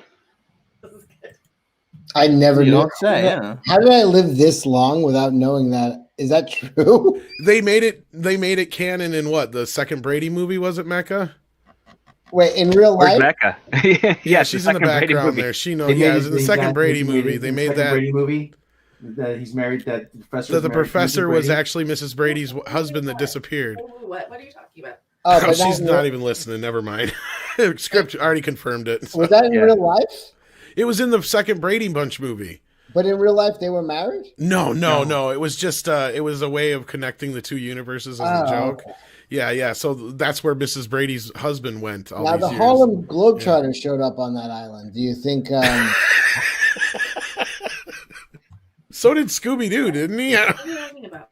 Do you think they ran a train on Professors? No, never mind. You mean Ginger?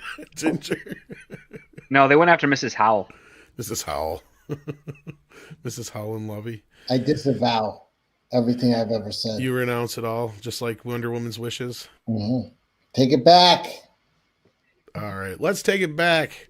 Let's take it back to all the super chats. Thank you so much for that. And take it back to all our guests. Do subscribe to all their channels. Do back Cash Grab. It's on its last day, isn't it, Cecil? And tonight at 3 a.m. That's right. Tonight is the last night you can get it. Last night for cash grab. If you want a comic book that, you know, Last night, guys. Go. tonight's the last night. If it's a graphic novel, I think it's up to 60 pages now. We keep adding pages, and it's really it's funny, it's insightful, and if you're not careful, you just might learn something. Yeah. And Anna, of course, if you haven't already, check out Anna, that Star Wars Girls Star Wars channel. I mean, she does talk about more than just Star Wars, though, right? You've been doing stuff with Drunk 3PO on Star Trek and stuff. Yeah, that's over on his channel. So go. That's on his channel. Yeah, go make sure you subscribe over to Drunk 3PO because he is blowing up right now. Speaking of, yeah, he's really close to 14,000 subscribers. It took him forever to get to 12, and now he's just right past 12 into 13.5. And then tonight, Drunk is going to be on his channel live. He's going to be on with Star Wars Theory and Jeremy from Geeks and Gamers. So make sure that you subscribe to him. It is absolutely free to click the subscribe button and ring the bell for notifications. And that way you do not miss the live stream tonight with Star Wars Theory, Drunk 3PO, and Jeremy from Geeks and Gamers. Yeah, so we want to thank Drunk again for hopping in earlier. Now, of course, Ethan as well. Check out comicbooksecretspro.com or whatever the channel's name is. What is it called? Comic Book Secrets Pro? Comic Artist, yeah, that. Comic Artist Pro Secrets. That. Check it out. And, of course, check out Script Doctor as well. If you haven't already, check out his channel. And Rob has a little channel. We keep telling him to get monetized, but he doesn't. But, yeah. And Andre, we also have a new archive channel. Besides Midnight's Edge After Dark, we have a new channel called Midnight's Edge Live Archive, where all the live shows go. Yes, that's where this show is going to be after it's been on the main channel. That's where you'll find every single previous Midnight's Edge in the Morning live show. Plus, for those wondering about women in the Fandom Menace, that's where you will find every single past episode of Toxic Femininity, including this Mondays in which they were talking about Pablo Hidalgo, and the ladies were on fire. So go check that out. The link is there a link for the archive in the description? It's not in the description, but I'll make sure that it is. But if you just go to Midnight's Edge main channel and you look at related channels or feature channels, there you'll find both Midnight's Edge After Dark and Midnight's Edge Live Archives. Alrighty, and if not, I'm sure our lovely Wrench will take care of that. Natasha has been doing a wonderful, wonderful job the whole show, and since she's become one of our new mods here on the channel, we appreciate her so much. Thank you so much for that, and we appreciate all of you guys for listening, and have a happy and safe new year. Until next time.